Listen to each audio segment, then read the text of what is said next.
Test 1 2 3. Hello, mic check 1 2 3. Hello, check 1. Mic testing 1 2 3 4. Hello, check 1 2 3. अब चलो, नहीं अब बोलना क्या है? अरे बोल तो दिया. Hello, check 1 2 3. Hello, check 1 2 3. Mic test 1 2 3 4. Hello, check. चलो.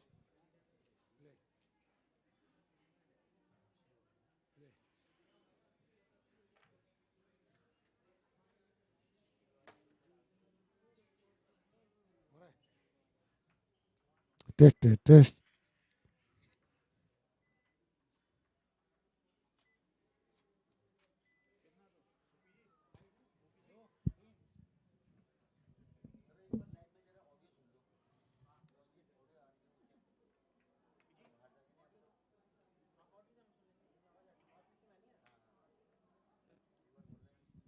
हेलो, हाँ लो दिया हुआ है.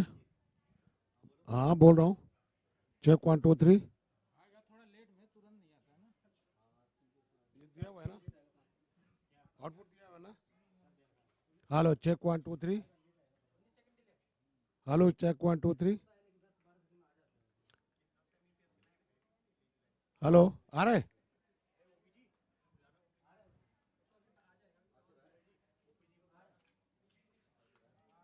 चेक 1. चेक 1 2 3 4 5 6. Hello, check 1. आ रहा है ना.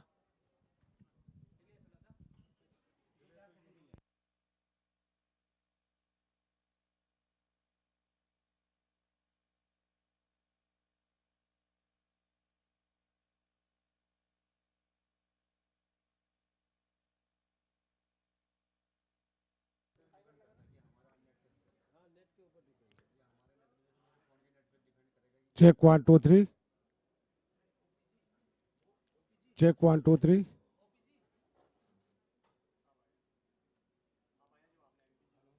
Hello, check 1.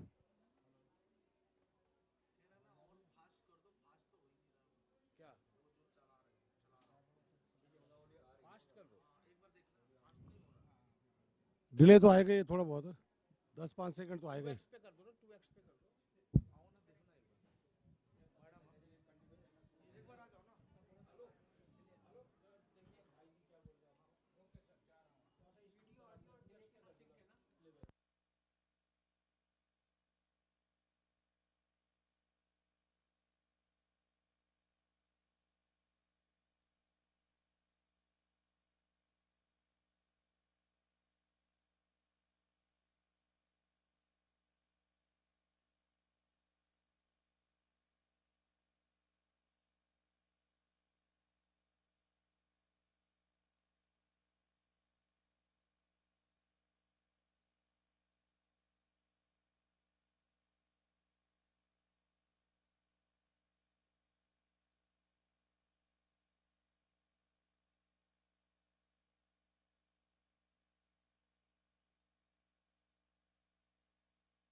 हाँ hello hello hello hello mister JP. Hello hello hello mister JP. आ रही है आवाज़? वॉइस ऑफ क्लियर है? Hello hello hello hello mister JP. Mister JP okay है?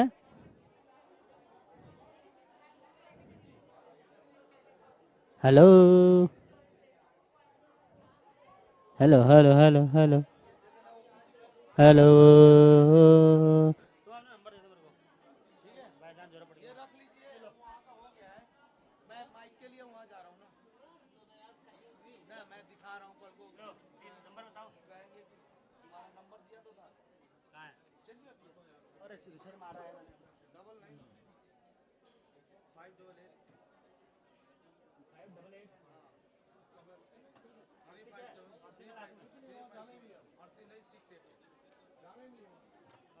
डबल एट के बाद बताओ बताओ। 357 6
Check, check.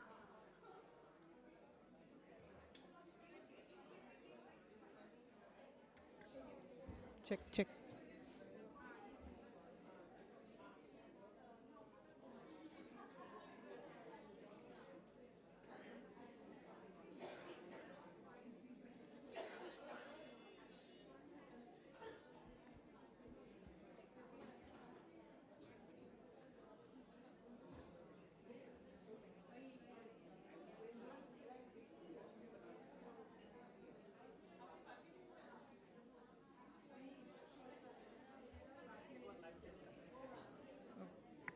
मैं mic off कर दूं?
Hello, everyone.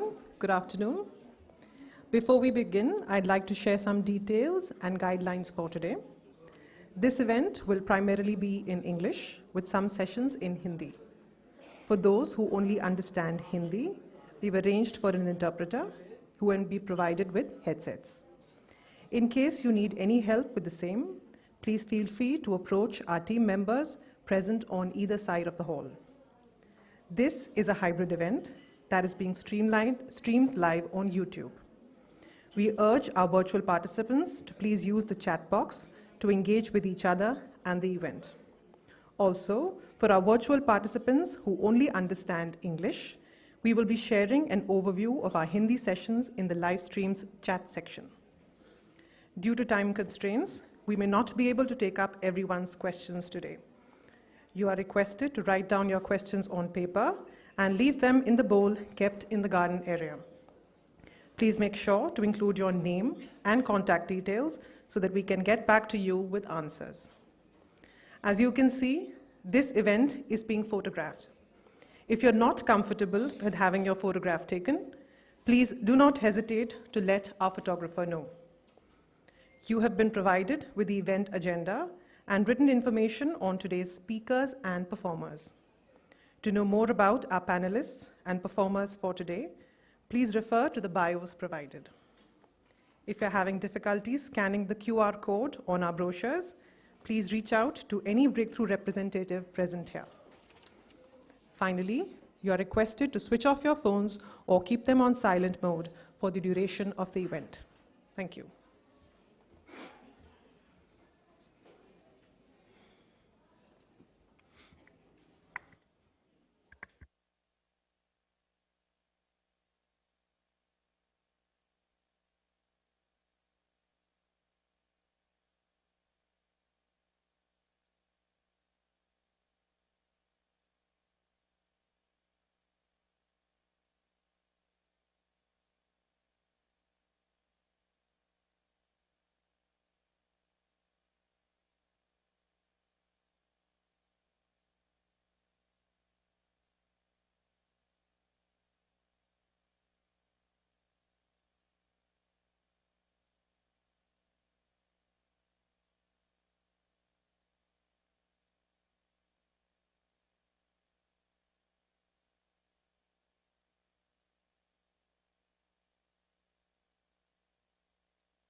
A very good afternoon to one and all.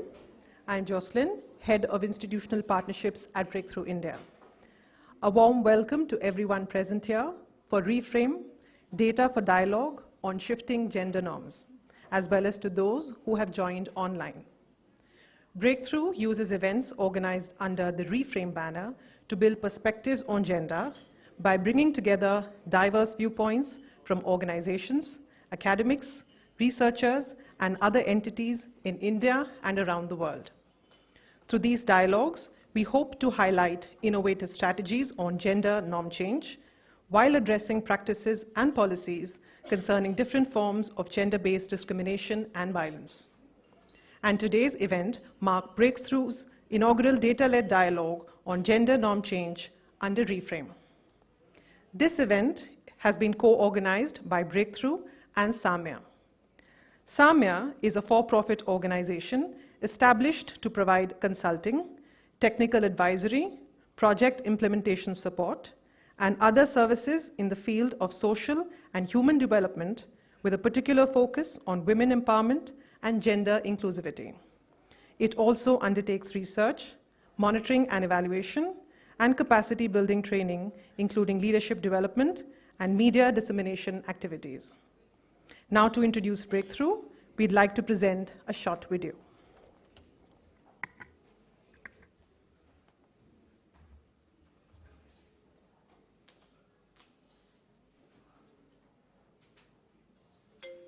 Breakthrough, an organization working to make violence against women unacceptable. Unacceptable? How? By transforming gender norms that make it normal, acceptable, expected, and justified. Gender norms are the social rules and expectations that keep the gender system intact. Norms that get reproduced at several levels: the individual, family, community, media, and institutions. What has this journey looked like for Breakthrough since 1999? Our journey began with addressing domestic violence. But domestic violence doesn't happen in isolation. We learned about the link between domestic violence and early marriage, for instance.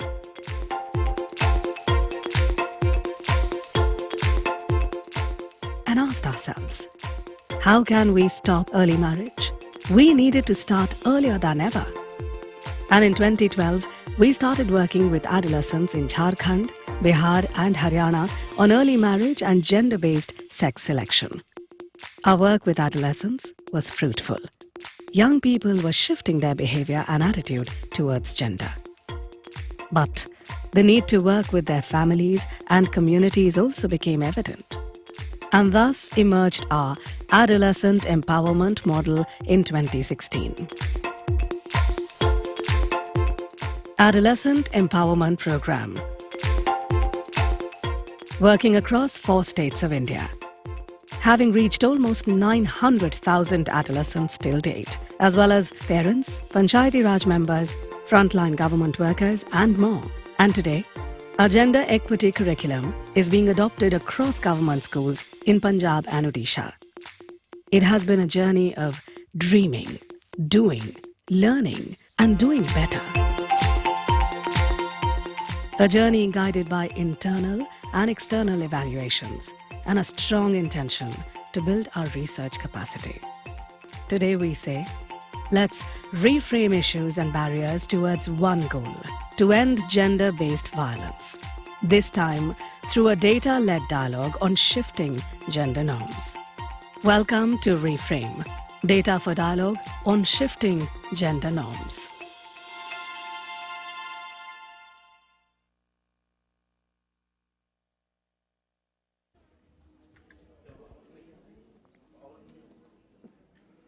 I now invite Breakthrough CEO Shohini Bhattacharya for her opening remarks.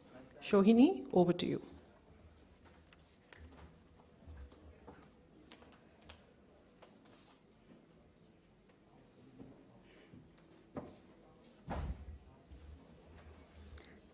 Technology will never give your, never be a support, as you can very well see. A lack of understanding how, where, and when norms influence outcomes can result in inappropriate programming, strategy, and interventions. We at Breakthrough have been focused on transforming discriminatory norms so that young people can build their leadership to stand up and say no to gender-based violence, making something that is normalized and acceptable totally unacceptable. It is very important for us to understand how norms change at a community level. It's not just about individual behavior and attitudes, but also about social expectations. And for all of us working on early marriage, we know what they are. We do often draw on indications and indicators of individual behaviors or attitudes to infer whether a particular norm is actually influencing a given practice. It's our endeavor to keep on learning more about how social expectations and collective influences work to enable women and girls to live a life free of violence, to reach their full potential, and to have a control over decisions that they make in their lives. Welcome to REFRAME, dialogues on data on shifting gender norms, based on our collective experience around the room, around girls' aspirations, and the barriers faced by them. When we started working with the adolescents in 2012, one of the things that we worked on was a gender equity curriculum called Taro Ki Toli. The curriculum, as many other life skills curriculum, was actually implemented in government schools across Haryana. 150 government schools with about 18,000 adolescents in the age group of 11 to 18, classes 6 to 8. The gender equity curriculum taught negotiations, skills to have difficult conversations on taboo subjects, and also encouraged intergender conversations and intergenerational conversations, because we often found that girls do not talk about their aspirations and dreams at home, and parents do not take an interest in that. That journey has now expanded into what we call an adolescent empowerment program across 4 states. The adolescent empowerment program centers with this gender equity curriculum, which has gone through many avatars now. We have a curriculum for classes 6 to 8 in schools. We have a curriculum that focuses on 15 to 18-year-olds outside in the schools, in the community. We also work with stakeholders like parents, teachers, Anganwadi workers, and PRI members to actually address collective norm change at a community level. Because we believe if these people do not support adolescents, then they will never be able to actually reach their full potential. The other work that we do in these areas is actually work with 18+ youth, our team change leaders. These really are the sustainability of Breakthrough's program. If we were to exit any of these areas in the near future, these gender champions will take our work forward, and you're going to meet a couple of them during today's session. What then works at scale? The work that we do in these 4 states actually gives us an opportunity to understand what can be taken to scale. We experiment with strategies, we experiment with programs here. And now what we are doing is creating a gender transformative approach within mainstream government schools, implementing it directly in 2 states, in Punjab and in Orissa. We will be working with about 46,000 schools and about 66,000 teachers directly in bringing a gender lens into the curriculum, incorporating some of our gender equity curriculum, but also really bringing in gender lens into narrative curriculums like English, social studies, moral science. We'll be working with teachers to see how teachers can demonstrate more gender equitable behavior in classrooms through nudges and through appropriate behavioral interventions. We're also working with partners, Kaivalya Education Foundation, Samarthya, and Sajha, to do 2 things. One is to actually look at how the middle management in government education system, the administrative staff, learn to prioritize gender in their discourse with the teachers, push them towards a more gender-appropriate behavior. And we are looking at parental engagement to see whether they are only about learning outcomes or school infrastructure, or are they about the burden of care work on girls at home, or their aspirations and careers, or their abilities to actually step out and say no to marriage? Our gender equity curriculum, Tarokitoli, has gone through many evolutions, but one of the interesting things that has happened with it is that JPAL, who actually did that RCT on, I think, 14,000 adolescents were part of the end line in the end, continues to do a longitudinal cohort study with all these 14,000 adolescents. And we are seeing in the second end line that came in August 2020, a really interesting stickiness of our program. Girls who have been through our program have actually shown an aspiration for higher education and have enrolled into colleges. The third end line is expected any time now. I know it's in, but we do not have the reports now. So I'm going to stop here and let the data do the talking. So welcome everyone. Enjoy the afternoon.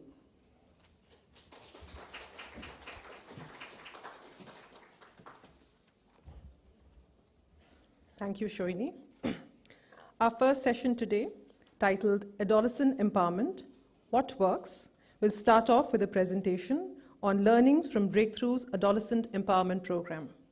I invite members of the Research and Evaluation Center to begin the presentation.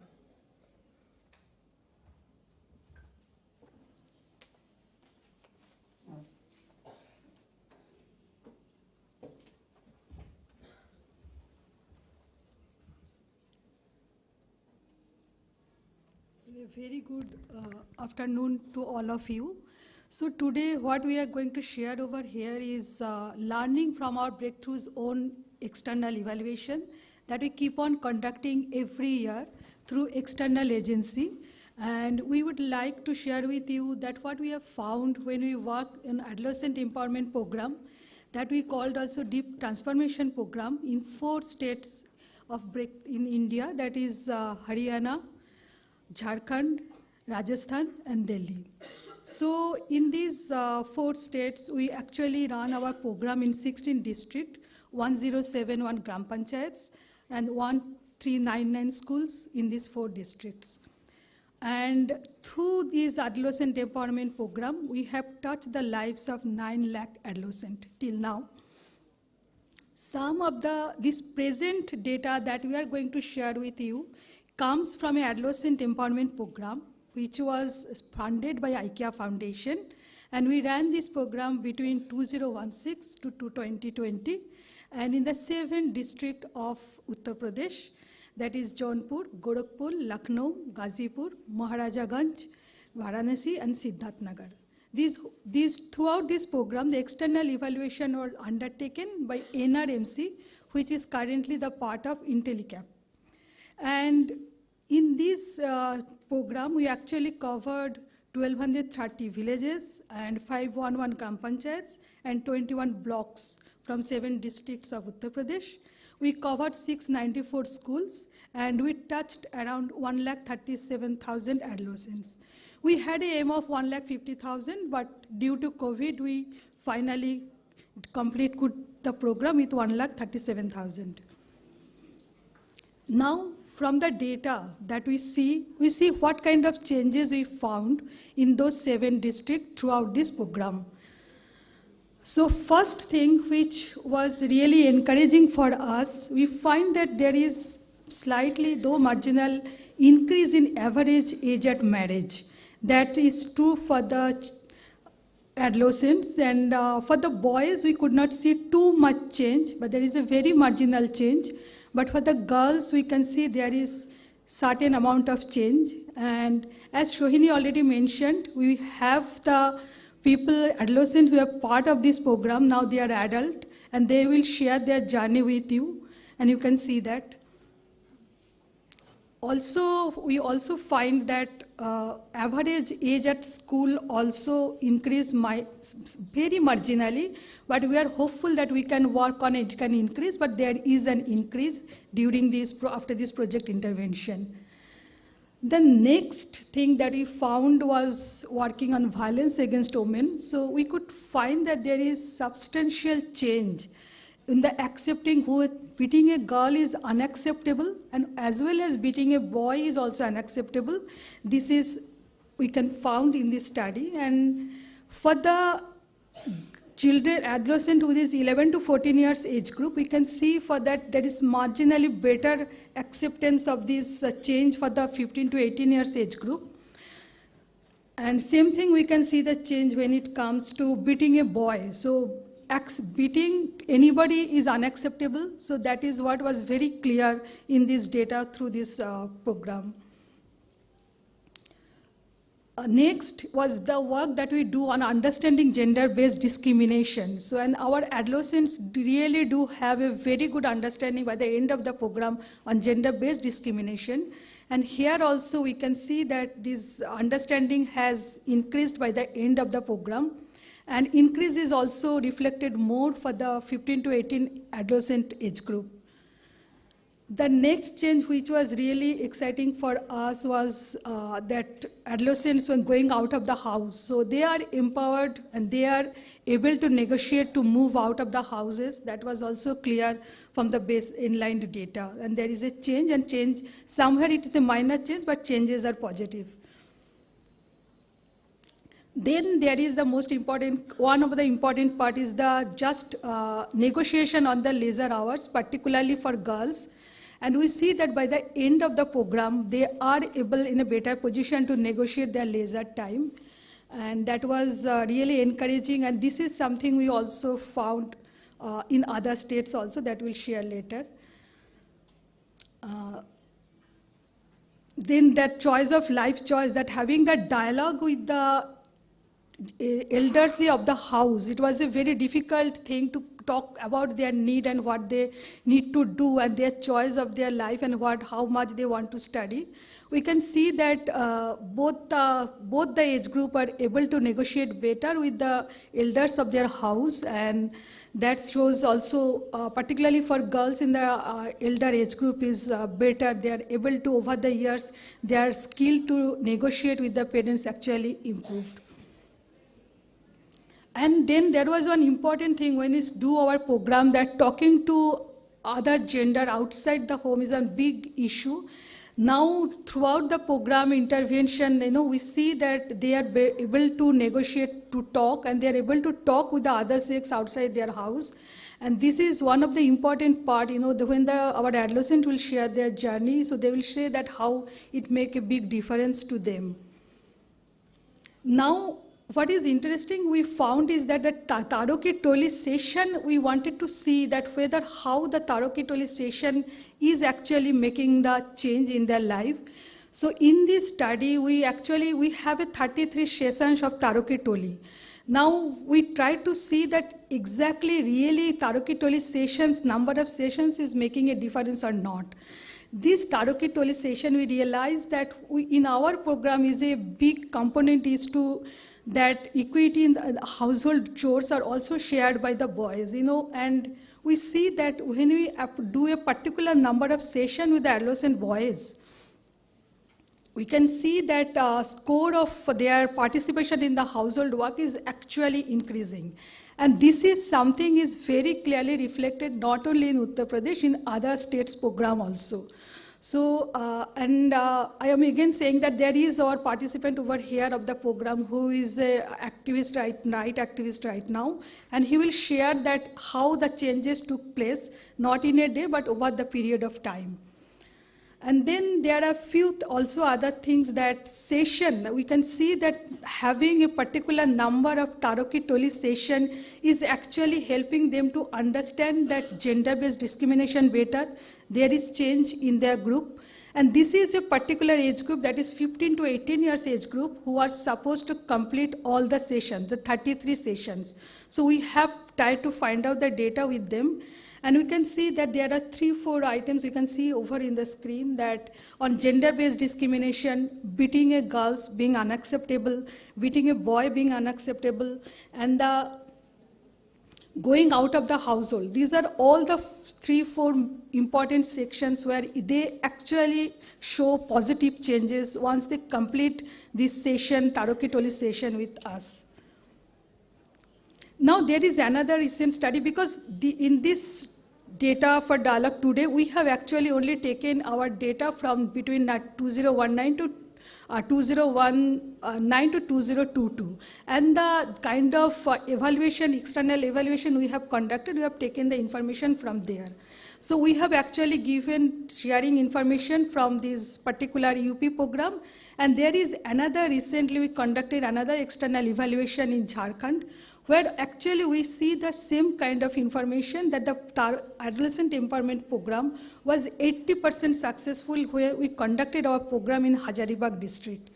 And we see that, you can see from the slide, it's very clear that in terms of education, the program is 97% successful.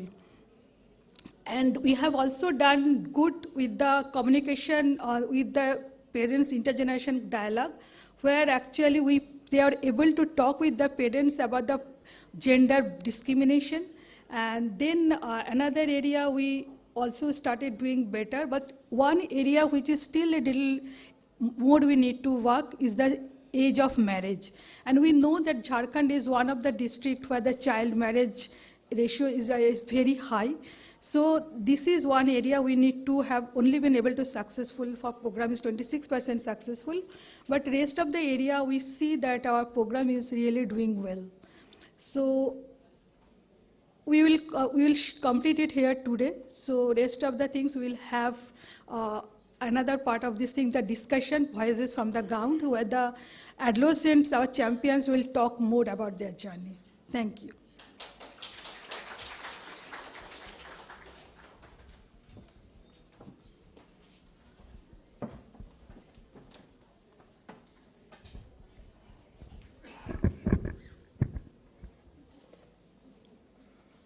Thank you, Swati and Manish. We now move on to a Nukkad Natak performance inspired from stories and insights from the ground. Please welcome Sukhmanch Theatre on stage.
Swing तो संभलते नहीं, गाड़ी का steering संभालेंगी।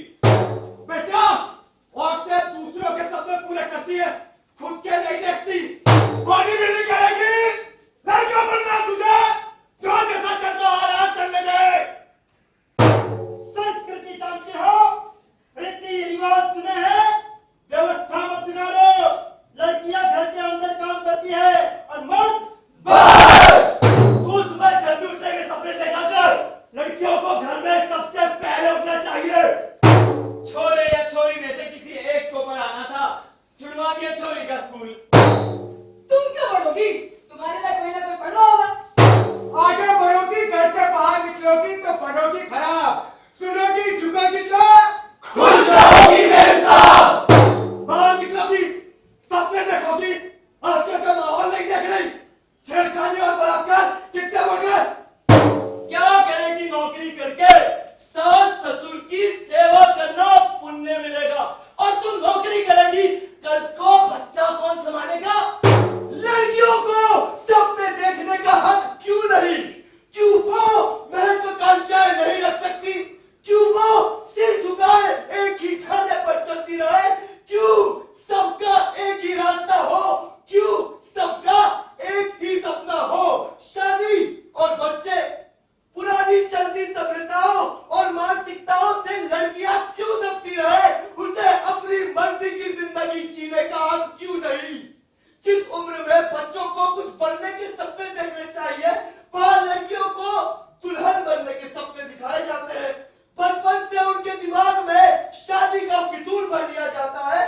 इतनी महत्वपूर्ण उम्र में उनके लिए सारे दरवाजे बंद कर दिए जाते हैं, सिर्फ ये कहकर कि वो एक लड़की है।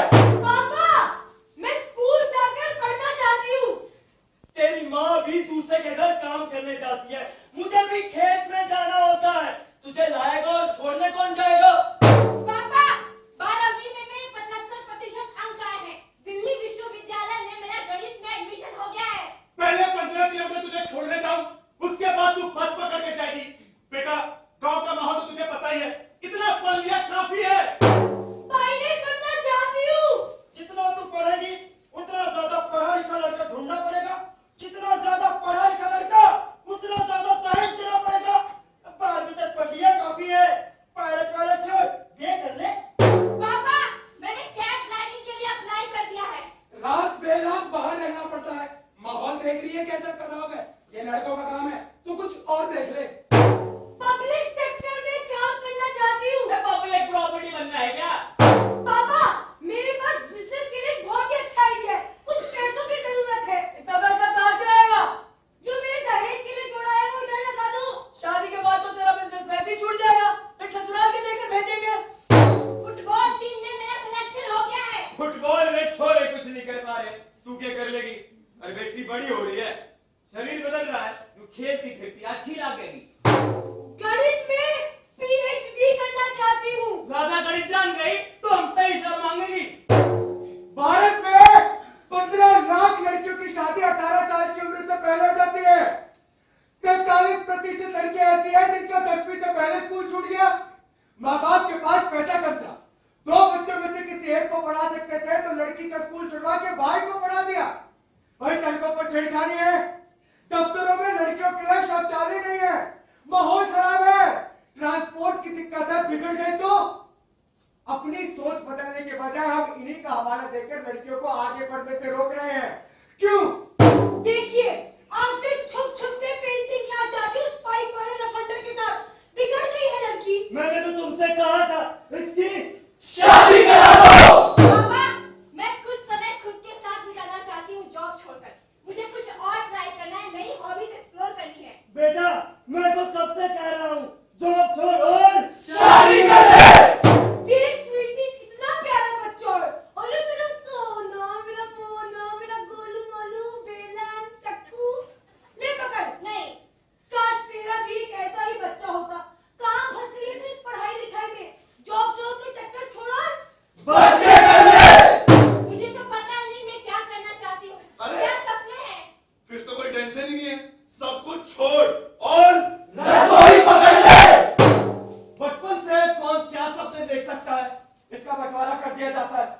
लड़के खेलते हैं क्रिकेट और लड़कियां क्रिकेट।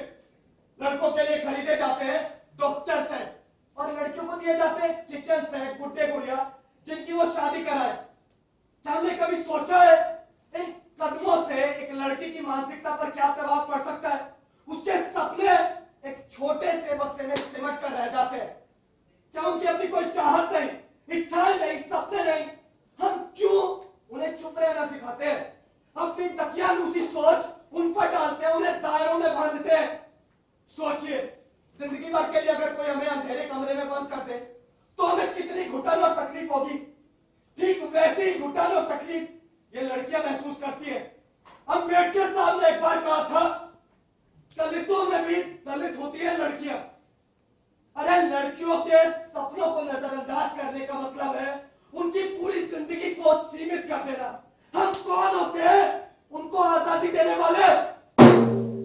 मस्ती गई हाथों में जान, सांसों को भरने से पहले उछले गए सारे अरमान, पूरा भरने से पहले कांगड़ रहे हाथों समान, पूरा सुन पहले आएगी हमें मेरी सुबह, तब दूर होंगे बंधेरे। अनुराधा, तुमने मैटरनिटी लीव के लिए अप्लाई किया था ना? जी सर, 7वां महीना चल रहा है तो लगा। हाँ सही किया। तो क्या है ना, मंदी चल रही है तो हम तुम्हें काम पर नहीं रख सकते। मंदी की वजह से या प्रेगनेंसी के कारण? देखो, दिल पे मत लो, बच्चा पैदा करने के बाद तुम काम तो वैसे ही नहीं कर पाओगे। इससे बेहतर है अभी छोड़ दो। अब तू बड़ी हो गई है, स्कूल वूल के चक्कर छोड़, 8वीं तक पढ़ ली काफी है। लेकिन माँ, मुझे अभी और पढ़ना है। उन दिनों में कहाँ घूमती फिरेगी? कपड़े पर कोई दाग धब्बा लग गया तो पूरे मोहल्ले में नाक कट जाएगी हमारी। लेकिन माँ, घर बैठ, इज्जत और पैसे दोनों बचेंगे। पापा रोज शाम होते ही बल्ला लेके खेलने चल देती है, कुछ करिए।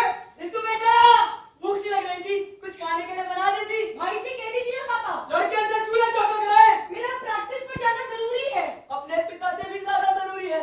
बच्चे, अपने माता पिता को दुख देकर तो कुछ भी हासिल कर ले, क्या ही फायदा? बैठिए, तो जाती हूँ।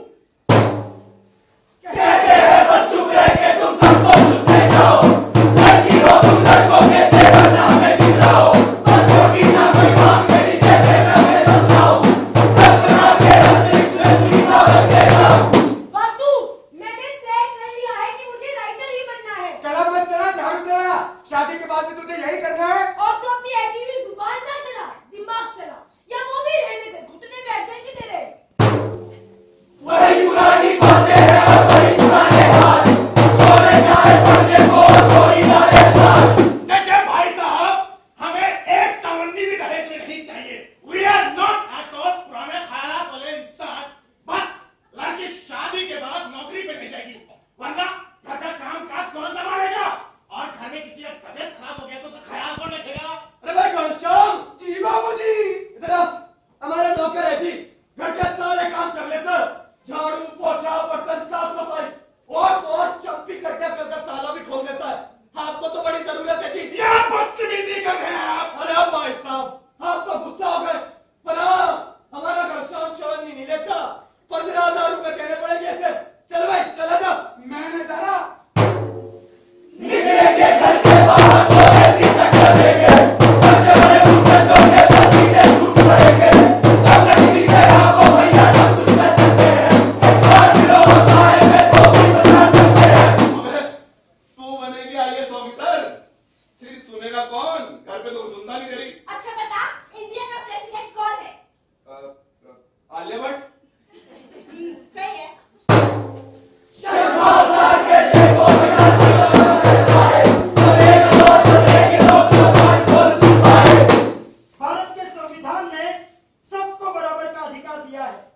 आज आजादी के 75 साल के बाद भी महिलाओं को उनके अधिकार नहीं मिले। क्यों महिलाओं के घर से बाहर निकलने पे सवाल खड़े हो जाते हैं? क्यों हम लड़कियों को उन्हीं की आजादी देते हैं, वो भी सिर्फ गिने चुने काम के लिए? क्यों लड़कियां सिर्फ पारंपरिक ही काम करती रहे, जैसे खाना बनाना, सिलाई बुनाई करना, टीचर बनने के सपने देखना, ब्यूटिशियन बनना? क्यों वो अपारंपरिक काम करने के सपने ना देखे, जैसे sport person, business person, taxi driver, pilot, engineer, scientist बनने के सपने ना देखे? सावित्रीबाई फुले, बचेंद्री तोमर, पीवी सिंधु, अमृता प्रीतम, कल्पना चावला, किरण बेदी, ये सब सारी परिस्थितियों का सामना करते हुए भी समाज में अपनी एक नई कीर्ति स्थापित कर सकते हैं, तो हमारे घर की लड़कियां क्यों नहीं कर सकती? बड़े से ख्वाबों को बांधे, हर एक आशा को थामे, एक एक कदम जो बढ़ाए, बाबा की साथी बन जाए। बेटा, हमारे घर की लड़कियां जॉब नहीं करती, तुझे कुछ चाहिए तो मुझे बता, तुझे किस चीज की कमी है? क्या जब किसी चीज की कमी हो तभी मैं जॉब कर सकती हूँ? मेरे पास मेरे बच्चे हैं, उनके लिए जीना ही मेरी जिंदगी का मकसद है, इससे ज्यादा मुझे और क्या चाहिए? और जब तेरे बच्चों की अपनी जिंदगी होगी तब क्या? क्या मेरी भी शादी कम उम्र में हो जाएगी मेरी माँ की तरह? क्या मैं आगे पढ़ के पढ़ाई नहीं कर सकती गोलू की तरह? क्या मैं अपने सपने पूरे नहीं कर सकती औरों की तरह? ऐसा कुछ नहीं है बहन, तुझे पढ़ना है, लिखना है, खेलना है, कूदना है, जो करना है कर, मैं तेरे साथ हूँ। तेरे सपने अब मेरे सपने हैं। क्या तानपुरा सितार लिए बैठी रहती है, गाना बजाने वाली बनना है क्या? पापा वो जो करना चाहती है उसे करने दो ना। कैसा भाई है तू, और बहका रहा है इसे? बहका नहीं रहा हूँ, उसका मन लगता है इसमें, तो वो आगे भी रास्ता खुद ढूंढ लेगी। मेरा बचपन से ही पुलिस अफसर बनने का सपना था, देश की सेवा करनी थी। 12वीं के बाद माता पिता को बताया तो वो डर गए। 9 महीने की कड़ी ट्रेनिंग, 24 घंटे गुंडे बदमाशों के साथ डील करना, उन्होंने तो साफ इनकार कर दिया था। बोले अगर नौकरी करोगी तो घर कौन संभालेगा? लेकिन मैंने भी हार नहीं मानी, रोज कड़ी मेहनत करती रही। उनसे बहुत लड़ाई हुई, बीच में हमने 3 महीने एक दूसरे से बात नहीं की, बहुत दिक्कत आई, लेकिन मैं अपने सपने के लिए लड़ने को तैयार थी। आज एकेडमी में ट्रेन करते हुए 8 महीने हो गए हैं। तब चाहे वो मुझसे नाराज रहे हो, लेकिन आज उन्हें गर्व है कि उनकी बेटी देश के लिए कुछ कर रही है। मेरा नाम सलोनी ग्रोवर है, मैं 19 साल की हूँ और बीकॉम सेकंड ईयर की स्टूडेंट हूँ। जब मैंने अपने घर वालों को बताया कि मेरी कॉलेज जाने की इच्छा है तो वो घबरा गए, डर गए। बचपन में भी जब 5वीं कक्षा के लिए पढ़ने जाना था तो गांव में पढ़ाई नहीं होती थी, 4 किलोमीटर और दूर जाना पड़ता था और घर वालों को बड़ा डर लगता था। तो पापा मुझे सुबह छोड़ के आते और शाम को मैं खुद पैदल लौट के वापस घर आती। हमारे यहाँ अक्सर लड़कियों को ये कहकर आगे पढ़ने से रोक दिया जाता है कि बाहर जाएगी तो बिगड़ जाएगी, लेकिन मेरे दोस्त के पिताजी ने सरपंच जी से बात करी, मेरे पिताजी को दिलासा दिया, ये कहकर कि उनकी लड़की भी अब कॉलेज जाकर पढ़ेगी। तब जाकर मेरे पिताजी को थोड़ी तसल्ली हुई। जब 12वीं में मेरे 84% मार्क्स आए तो घर वाले डर गए और मुझे कॉमर्स आगे पढ़ने के लिए इजाजत नहीं दी, क्योंकि उन्हें डर था कि हमारे घर में भी ज्यादा लोग पढ़े लिखे नहीं है। माँ की शादी भी कम उम्र में हो गई थी।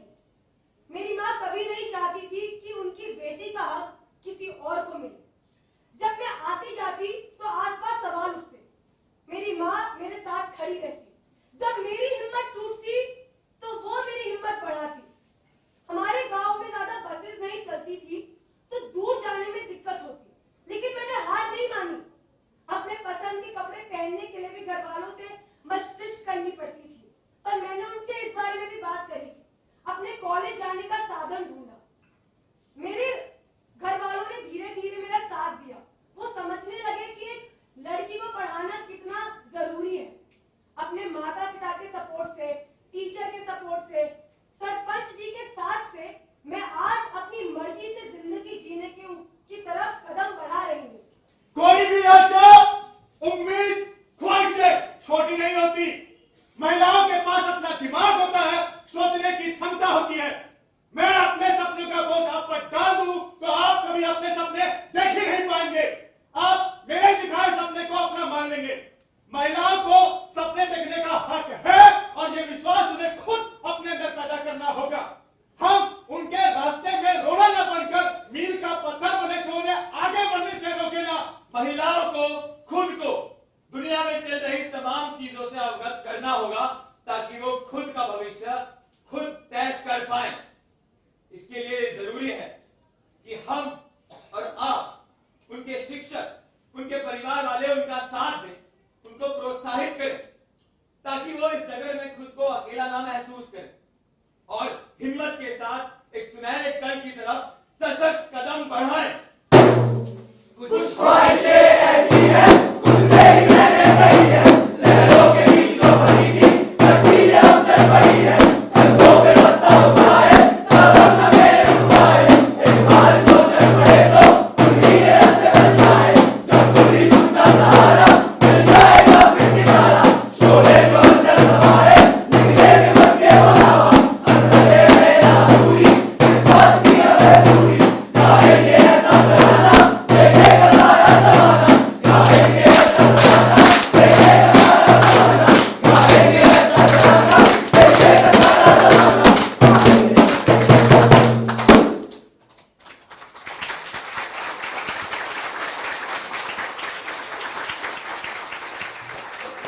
नमस्कार, ये नाटक सुखमंच थिएटर की प्रस्तुति है। इसे लिखा है हम सभी एक्टर्स ने मिलकर और इसका निर्देशन किया है शिल्पी मारवा मैम ने।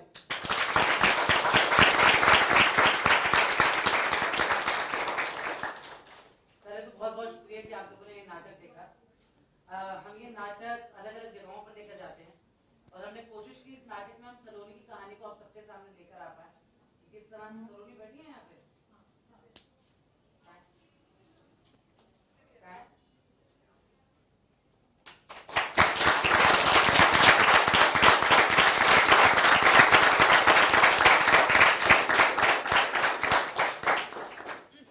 सलोनी उसके परिवार वालों ने बहुत हिम्मत का काम किया क्योंकि ये नाटक तब तक सफल नहीं होता जब तक सलोनी जैसे बच्चे आगे आगे पढ़ते नहीं हैं। तो हम तो आपको शुक्रिया अदा करते हैं कि आपकी वजह से ये नाटक हम और आगे ले जा पाएंगे। Thank you Saloni.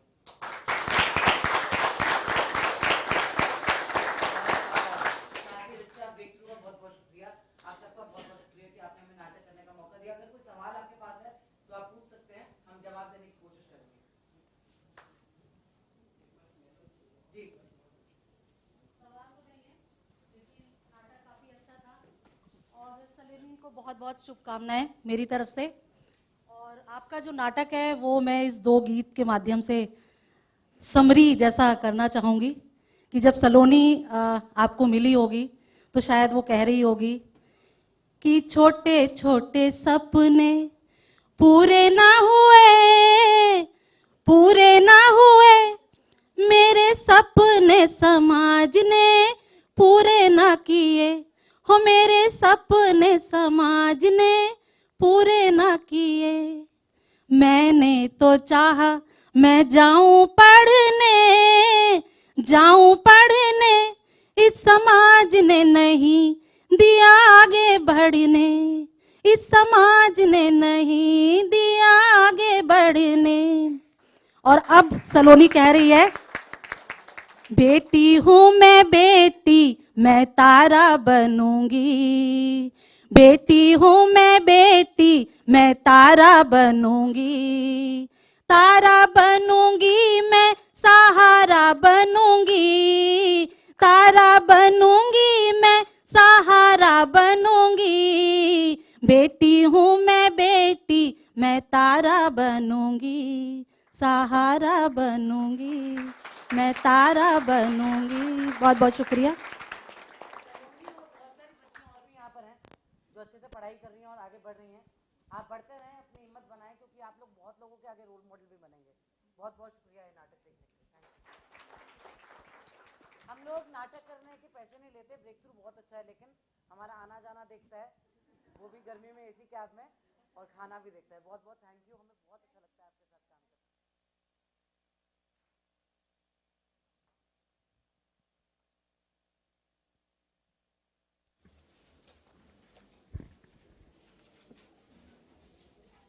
Thank you, Sukhmanch Theatre team, for that thought-provoking performance.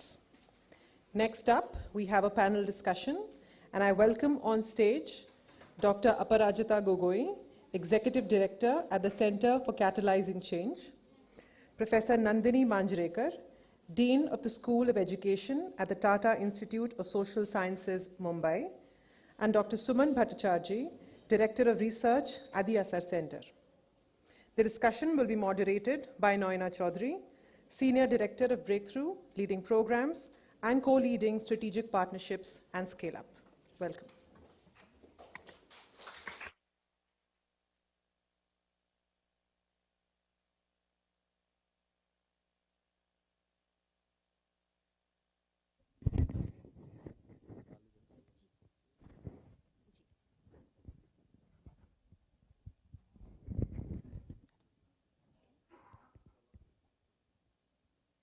ये ऑन कैसे होगा? ऑन है, ओके। तो फिर ऑफ पता कर लेना चाहिए। तो ऑफ नहीं कर सकते, मतलब कोई मैं अपराजिता के साथ बगल वाली, मतलब 1 to 1 कुछ बात नहीं कर सकते। Yeah. There is a sound that's coming. That's me, I think. Oh, okay. I'm not Yeah. being able to get it right.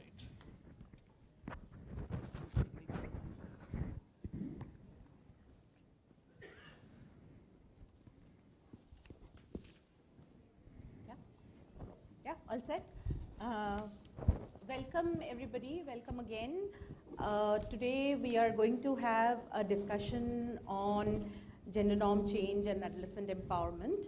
And we have this esteemed panelists with us. And just to make it easier, I'm going to follow the alphabetical order. So I have Dr. Aparajita Gogoi with me, who's the Executive Director of Center for Catalyzing Change. It is an organization dedicated on empowerment of girls and women in India. Aparajita and I know each other for a very long time, been in many panels together. And she holds a PhD in international politics from JNU. And she has been accorded recognition for her work in various forums. She has also been named one of the 100 world's most inspiring women by Guardian UK in 2011. Here is Aparajita.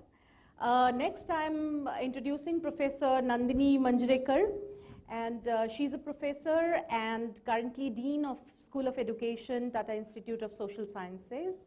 Her research interests are in intersections of education and gender studies.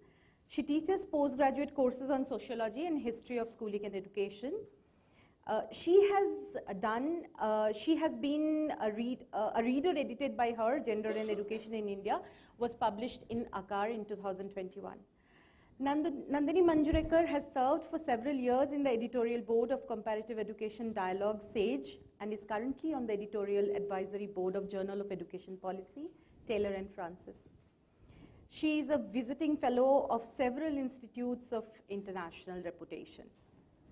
Yeah, Professor Nandini Manjrekar.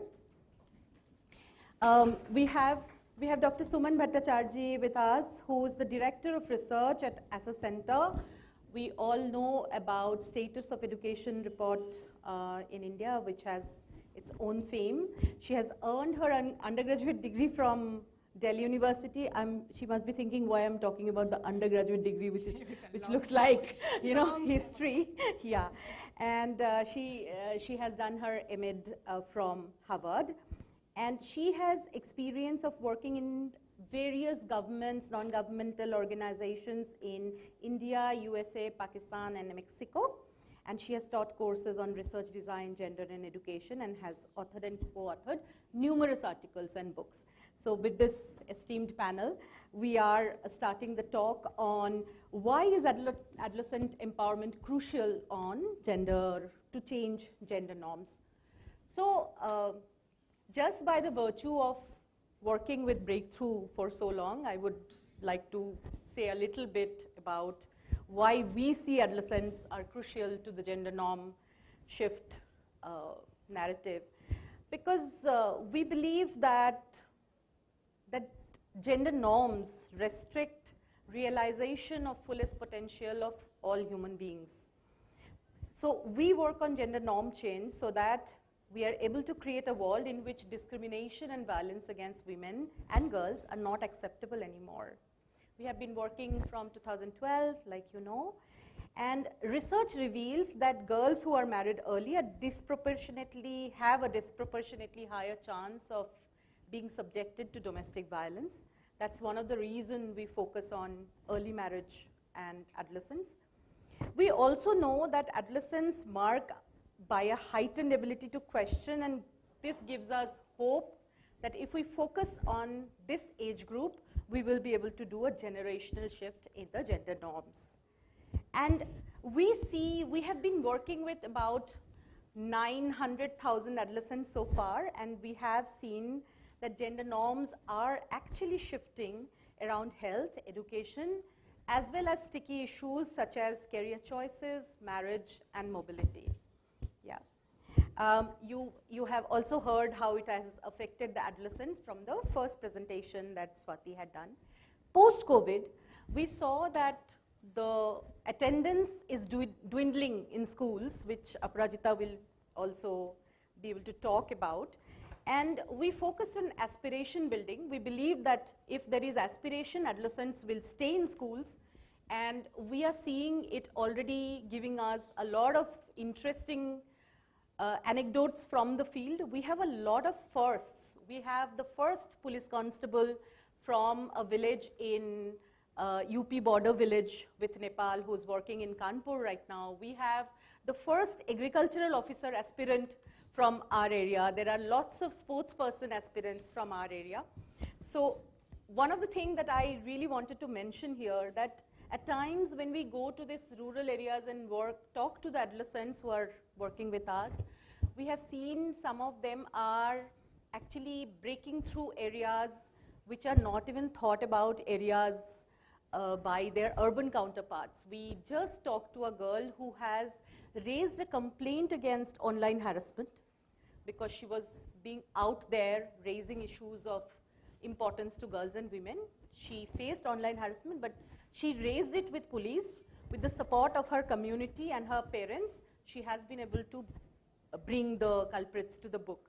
So this is the situation that we are already seeing in the community, and we are very hopeful about the adolescents. So, you know, I would basically start with you, Nandini, and given your background, I would like you to talk about what are those structural factors or the socio-economic factors that affect adolescents in India. I'll start with the sentence that we've got so used to during COVID times. Can I be heard? Okay. So firstly, thank you, all of you at Breakthrough. It's very humbling, and I feel very, I'm not up to this task, I think. I'm just a university teacher, and I mean, my research has been very ethnographic in the past, and more recently I've been looking a lot at social history when it comes to you know, looking at gender. And I won't get into that, but I just want to flag that I think it's extremely important to go back to history and to look at moments of crisis and moments of challenge, because I think that's what we're going through right now. I think there are you know, a very large number of contradictions, and the play brought those contradictions out, and so did your presentation. That on one hand we have very high aspirations. We have high aspirations, and we also have young women and men, you know, sort of challenging norms. And on the other hand, we do have a lot of social factors that are keeping sort of these kinds of aspirations down.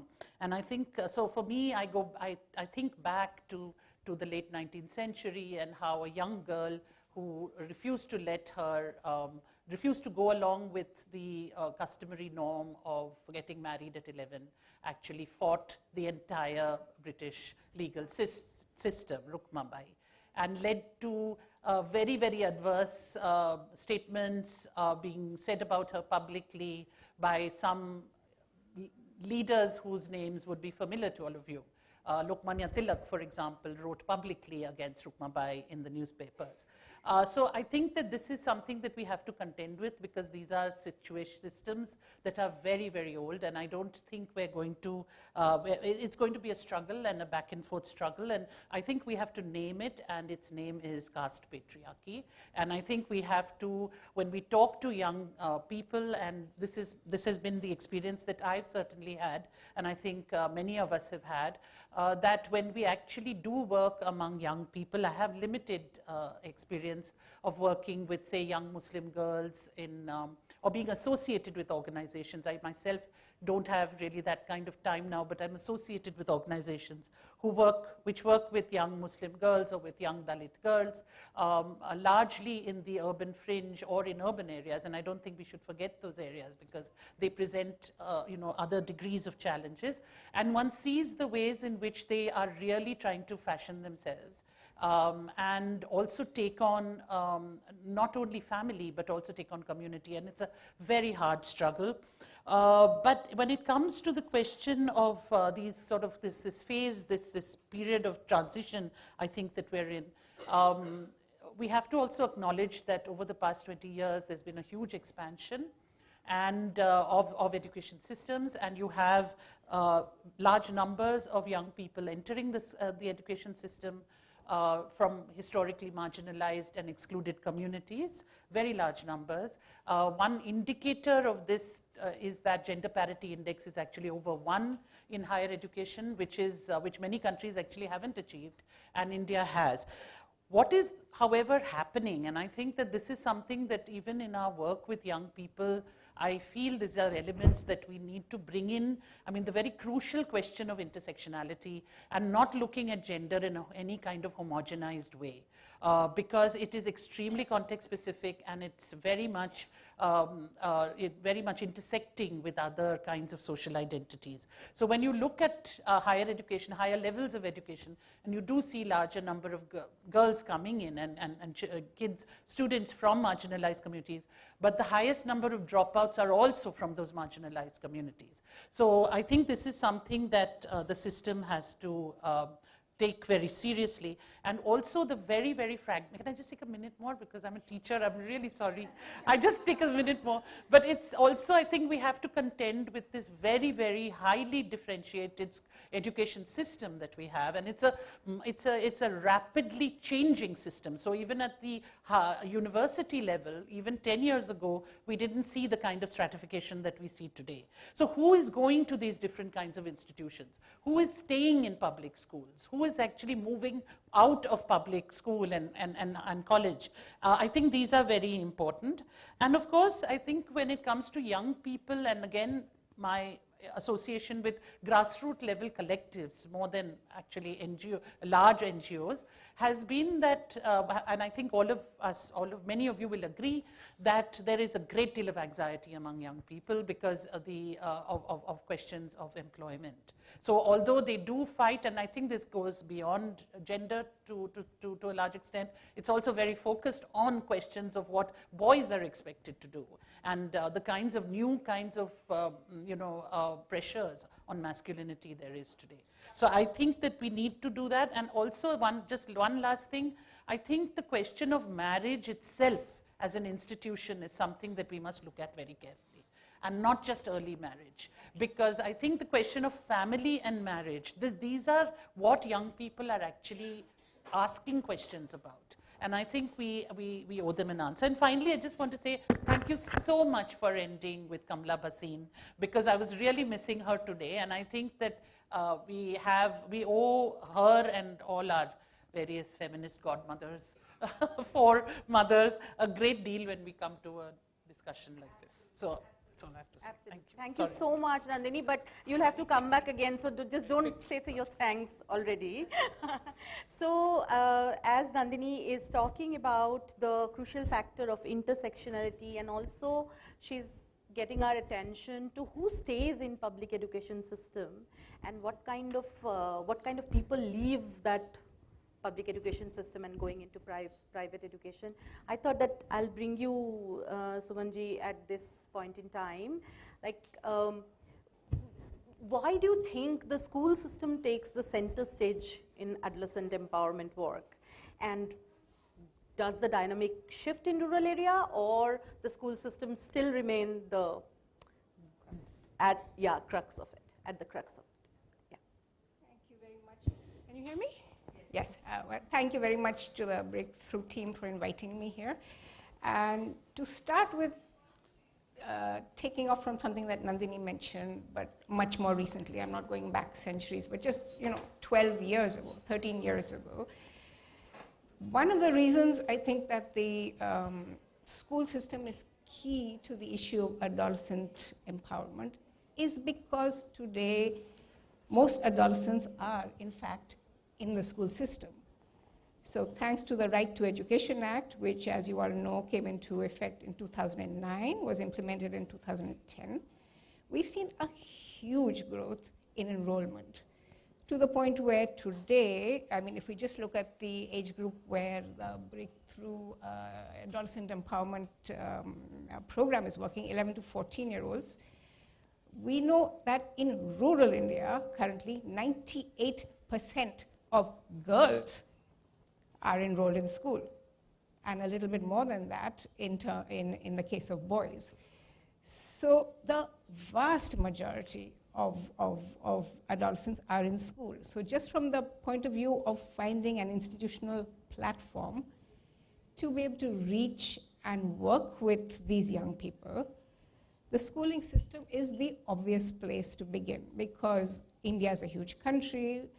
Reaching all of our villages and homes is not really an easy task. So the school system provides an obvious starting point.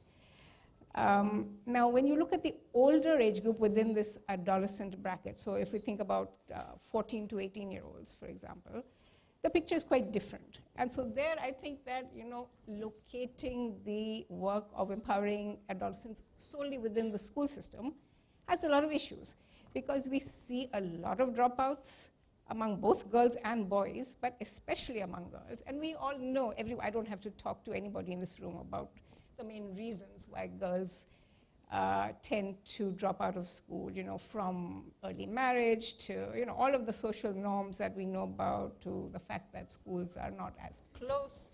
Distance to school becomes an issue. There are fewer public institutions, so paying for private schooling becomes an issue when it is a choice between which child to support. So there are many issues that cause older adolescents, and in particular girls, to leave the school system. So in that sense, I think that it is not the case that the school system is necessarily the only or even necessarily the best platform for reaching adolescents. And I think this is what makes the breakthrough approach, and also to some extent what Pratham is doing, so interesting, because it's clear that government systems, policies can only do so much, and especially when we are talking about gender norms, breaking down what are commonly accepted ways of thinking about girls and boys and what each should be doing. You can't only talk about schools and teachers and what policies and teachers should be promoting. Even the fact that so many kids are in school today is not only because the government said this is how it must be, right? Parents believed in the power of education, and that's why most kids are in school. So it's not that we can work only with schools, but this approach where we do find role models, we do find mentors within the school system, because teachers are often viewed in our villages, in our communities, as authorities, as people who are more educated, who have a better sense of what is best for young people. So finding those role models, whether they're in schools, whether in the communities as the mentors that Breakthrough comes up with, working with parents, working with groups of adolescents themselves, I don't think there is one best answer, but as you have, your own work shows very clearly, you have to engage all of these different actors towards a common goal if we are to achieve these kinds of changes. So I'll stop there for now. Yeah, thank you so much. Dr. Bhattacharjee, although she focused on the need of working in the school system, she's reminding all of us that school system may not be the only system that, or the best system to work with adolescents, and also the much need to rally around the adolescents in terms of being a parent, being a teacher, being the community. You need a whole group of people who should rally behind the adolescents. And while we are talking about empowerment so much and adolescent empowerment so much, I would like to look at you, Aparajita, to tell us all that, what should we understand by adolescents empowerment in particular? Because technically they're in the children age bracket. So when we are talking about empowerment, what are we talking about? Thank you. Every time I hear the word empowerment, I'm kind of a bit uncomfortable. What do we mean by empowerment? Especially what do we mean when we say I am empowering XYZ? So I Googled, what are the synonyms of empower? So synonyms of empower: allow, entrust, grant, permit, legitimize. Right? So Cambridge Dictionary says, quote unquote, to give someone official authority or the freedom to do something is empowerment. So I think we need a little bit of thinking about what is empowerment, how are we using it, and are we being patronizing when I say, oh, I'm doing a program which is going to empower hundreds and thousands of young people. So I don't have the answer, I only have the question so far. Yes. So I would go by referring to empowerment as someone gaining more control over their life, her life, his life. So I think that's the understanding of empowerment that I'm most comfortable with. But I think when we talk of adolescent girls and what would empowerment mean, how would it quote unquote come about, I think a truly empowered adolescent girl would be someone who has self-confidence, self-esteem, who can make her own decision, who has enough information, knowledge, tools, and skills to make better life choices. I think it's as simple as that. As long as they need what is required to make better life choices, I think that is adolescent empowerment.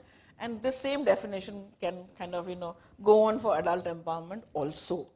But I think in terms of adolescent girls, I think, like I said, empowerment would mean that she has access to education, and not just enrollment, completion, having the freedom to choose the subject that she wants. The street play talked about a girl should not be doing mathematics, right? So I think, if you look at education, it means a kind of a cluster of empowering aspects.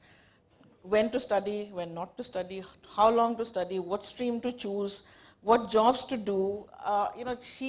Empowerment for her would also mean having rights over her own body, over her own choices. When does she want to have sex, not have sex? When does she want to get married? If not, if yes, how many children she wants to have? When does she want to have all of the children? Her right to respectful care. All of that I think is part of empowerment, and I think increasingly we also have to kind of move away from some of this quote unquote soft aspects of empowerment, like right to choose only for my health and education, but also where do I want to work? Am I safe? Do I have the freedom? Do I have the safety to travel 100 kilometers from my village and do a job of my choice? Am I dealing with violence when I step out of home? So I think all of these together would mean empowerment for an adolescent girl. And I'm going to just take a minute or two to walk through some of the stories, couple of stories to understand what would empowerment mean from their perspective. So Priyanka is a young girl who came across our program. She left school when she was in class 8 because mother needed her to look after her, younger siblings, etc. Then she came to one of our classes and, she joined one of our programs, and she learned about why it is her right to choose whether she wants to go back to school or not. When she was 19, she decided to go back to school. And we met her a few years back when she's sitting for her 12th exam. She's much older than the rest of her classmates, but she's so happy because she said, I have chosen to come back to school and I am finishing my 12th and I want to become an XYZ officer. Another girl, Tara, she was 17 when she lost her father, and like you saw in the street play, her brothers decided that they should marry her off before she becomes too much of a liability. Ab baap bhi nahi hai, abhi pata nahi uska kya hoga. But she was again part of our our in-school programs where she learned that what tools do you need to negotiate? How do you convince family members? How do you talk to people? So she kind of presented this plan to her brother and her mother that give me 2 years. I will finish. She was 17 at that point in time. I will finish, and in 2 years I will find a job. You do not have to marry me off right now because you think I'm a burden.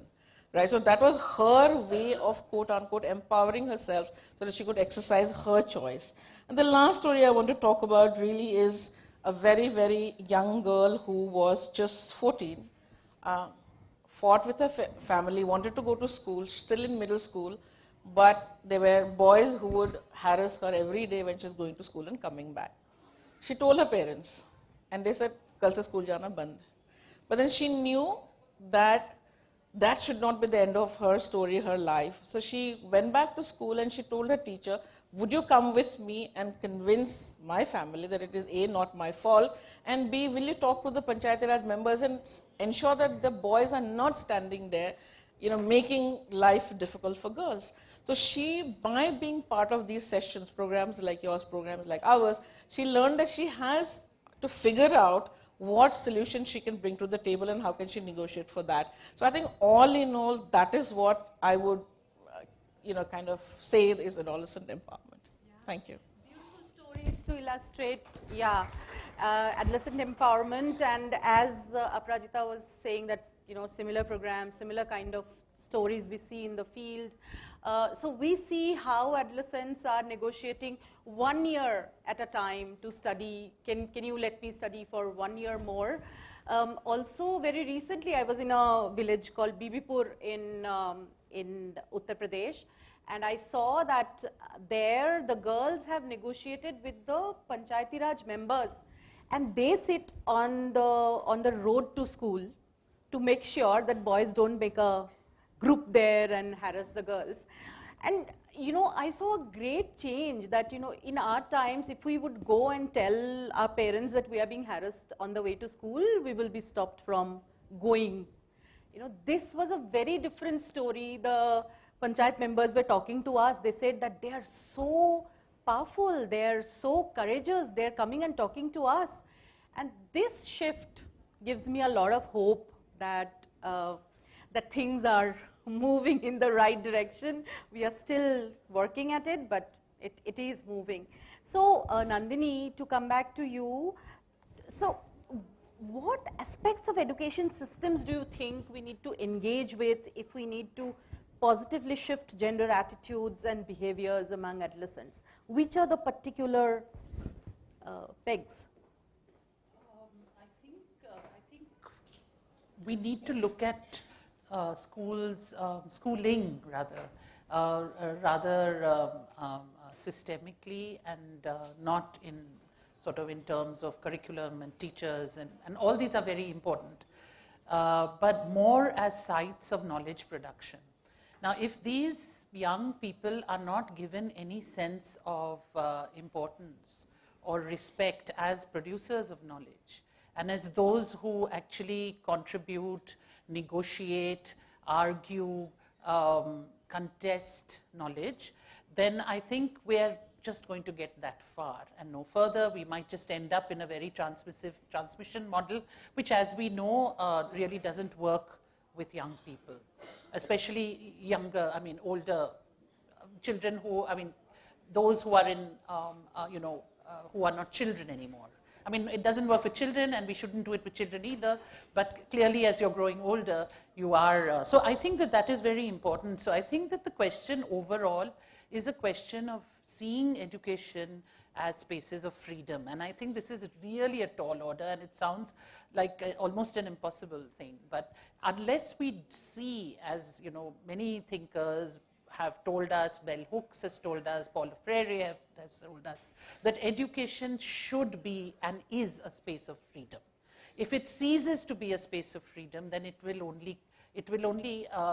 cannot serve, it cannot serve this kind of role. Now, while one is saying this, what can go into this? So we really need to think very, very seriously about the way we look at teachers. Because unfortunately, we're very stuck, and many of us, even in this room, me included, tend to see education in very instrumental terms. So we tend to see it in terms of either learning outcomes or what our empowerment models and so on. But we all know somewhere that it's much more than that. Now, how do we bring that in? So I think that one of the very critical issues that has come up in the last, at least 20, 25 years, is the way in which teachers have got disempowered.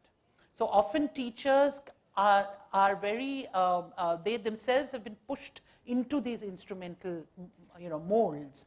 And it's very difficult, and I have come across, I interact quite a lot with teachers, and I've come across a lot of teachers who have tried to do things in school, but only to be hauled up by people above them in the school. And more often than not, this has to do with individual children, individual young people, and questions of sexuality. Now, so schools themselves are increasingly becoming custodial institutions. And I think this is true across the public-private, actually. And this is something we have to actually challenge, in a more public way as a society.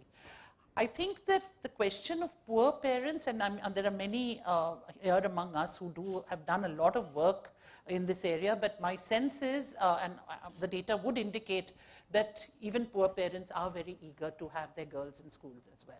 So I think that is a shift, it's a definite shift that we do see. And especially the play brought out this question of mothers. It's quite remarkable among marginalized communities where mothers stand when it comes to, and I think this is really something that needs to be acknowledged, and I really don't think it needs to be pushed further by placing more burden on mothers to then take on the responsibility of their daughter's education. But it is something that does need acknowledging. But when it comes to schools, I think, I really think that these are questions of teachers, teacher autonomy. I often say that we cannot have sexuality education is not the same as sex education. It's much bigger, and it cannot be morally derived and driven. And if it is, then there isn't going to be much going on there. And as we know, all of us who have young children know how, and we interact with young children, we know that's the case. I think the other question is also to give some sense of collectivization. How do children actually, how are they encouraged outside schools definitely, but also within schools to work against sort of individual competitive education and more towards cooperative modes of learning. And this is something that has been shown throughout the world. In an earlier avatar, I've looked at mathematics and a bit, and research has always shown that girls actually learn much better. They learn mathematics better when there are collective ways of cooperative models of learning. And I think this is something, again, at a point of crisis we've moved away from, which we need to actually, I really feel very strongly we need to intervene to create cultures of cooperation rather than this highly individuated ways of learning. I think this is something that will help young people because they need each other. They do feel alone and stranded, and I think that this is something that could help as a shifting the culture of schooling, especially at the higher levels. Yeah. I mean, there's a lot more to be said, but I'll just stop here. I want to have a whole day with you. Because there are so many things that you are saying, which I think we have been also discussing, being part of many online panels during COVID times, that, how the adolescents completely felt isolated during the COVID times. And when you are talking about bringing the adolescents together as a collective, we can't agree more. I think they really need each other, and especially at older adolescent level, peer learning becomes even more important than learning from the teacher. Also, this whole question of autonomy and how they use their autonomy. So, what we have noticed is this, that you have to probably get a method also to seek participation of the adolescents in knowledge building. Because in today's societal construct, especially the areas that we work in, there is missing words in their lives. When you ask them, what is your dream? It's a missing word. What is a skill that you have? तुम्हारे गुण क्या है? They say कि मैं बड़ों का आदर करती हूँ. ये मेरा गुण है, मेरा कौशल है. So these words are absolutely missing from the adolescent lives, and while totally agreeing that, and we are working around it to take adolescent participation in knowledge production, we also feel that this language barrier, it feels almost like it has been done by design. So, and we have to cross this barrier. Yeah, very, very sad, very sad. Yeah. So, Sumanji, as you have been working for quite some time, and I'm just extending this point of knowing certain skills and knowing that certain things are skills. Do you see much more emphasis on soft skills, life skills at this point in time? And how do you think, like, why is it suddenly becoming a buzzword?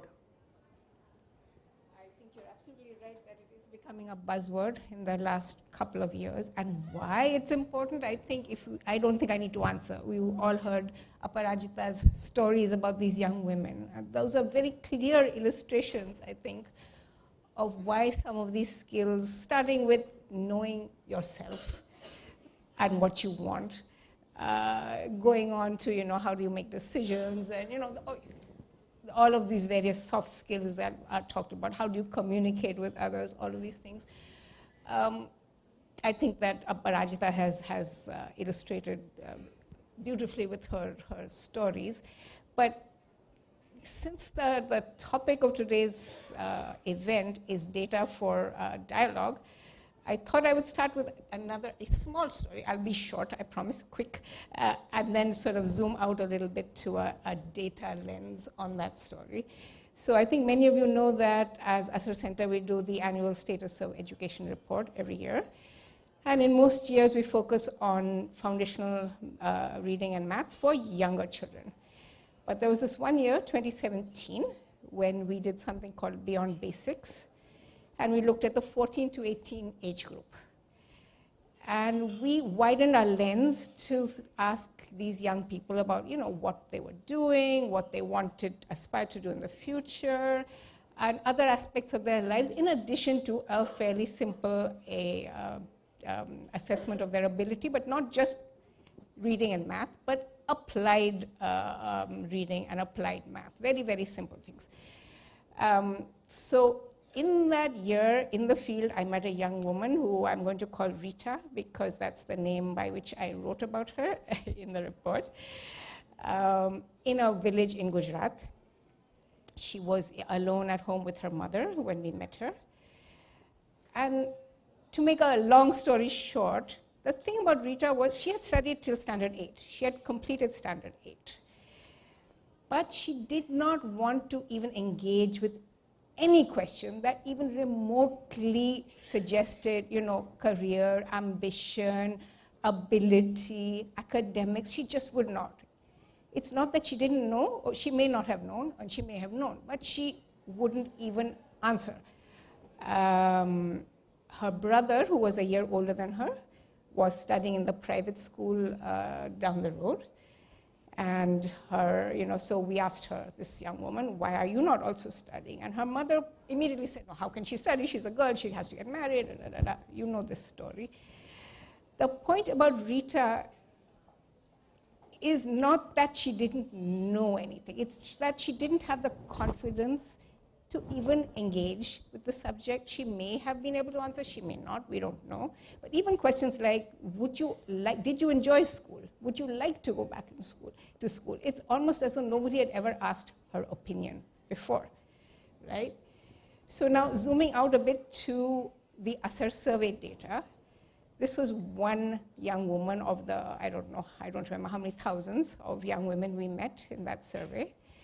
So when we collected all the data, I went back and looked at, usually when you look at survey data, you look at the proportion of kids who get a question right or wrong or answered one way or another way. And I looked at the proportion of kids who were not engaging. So we marked them as no response. They chose not to answer the question. And it was striking. In every single question, the girls had a higher no response rate than the boys. And why is this? Very much, I think, because of these other soft skills, life skills, whatever you want to call them, confidence, self-esteem, all of the things that Aparajita was just describing as the elements of empowerment. So it has nothing to do with the school system. It has to do with what these young women think of themselves and what they're able to do in the future. And that, I think, is the crux of why we have to provide all these young people with life skills so that they can imagine for themselves what they want to be as a first step towards actually trying to get there. So again, I'll stop there for now. It touched my heart because you know, we have seen this. We have seen this happening in a Haryana village. There was a community mobilization going on with us, and Maushami, who's my colleague from here, and I were standing there, and a girl was constantly telling us, like, you know, the moment we would start asking why is she not going to college, she would just stop us and get very angry, and she got 85% in science in her 12th from a state board. And we looked at each other and we understood that this is not a place that she can negotiate at this point in time. And she's like, it was a very big deal. And also, who's asking the opinion of those girls is another question that often comes to us. Aparajita, some of the strategies, if you want to illustrate some of the strategies that has worked in shifting gender norms among adolescents, would you like to talk about? I think, you know, the data that you showed us in the beginning of the meeting, I think those are real examples of what works in shifting norms. You know, we work through schools, we work through out of school spaces, but I think we also have to recognize that the gender norms are very, very difficult to shift. You know, we have an in-school program in Jharkhand which has been going on since 2006. Every evaluation shows great improvement in knowledge and awareness and attitude. But when you use a scale like a Cronbach scale for shifting, you know, for understanding where the gender norms rest, the politically correct responses they're quick to give, but when they get caught in a way, when you ask them questions like, should every family have a boy? Right?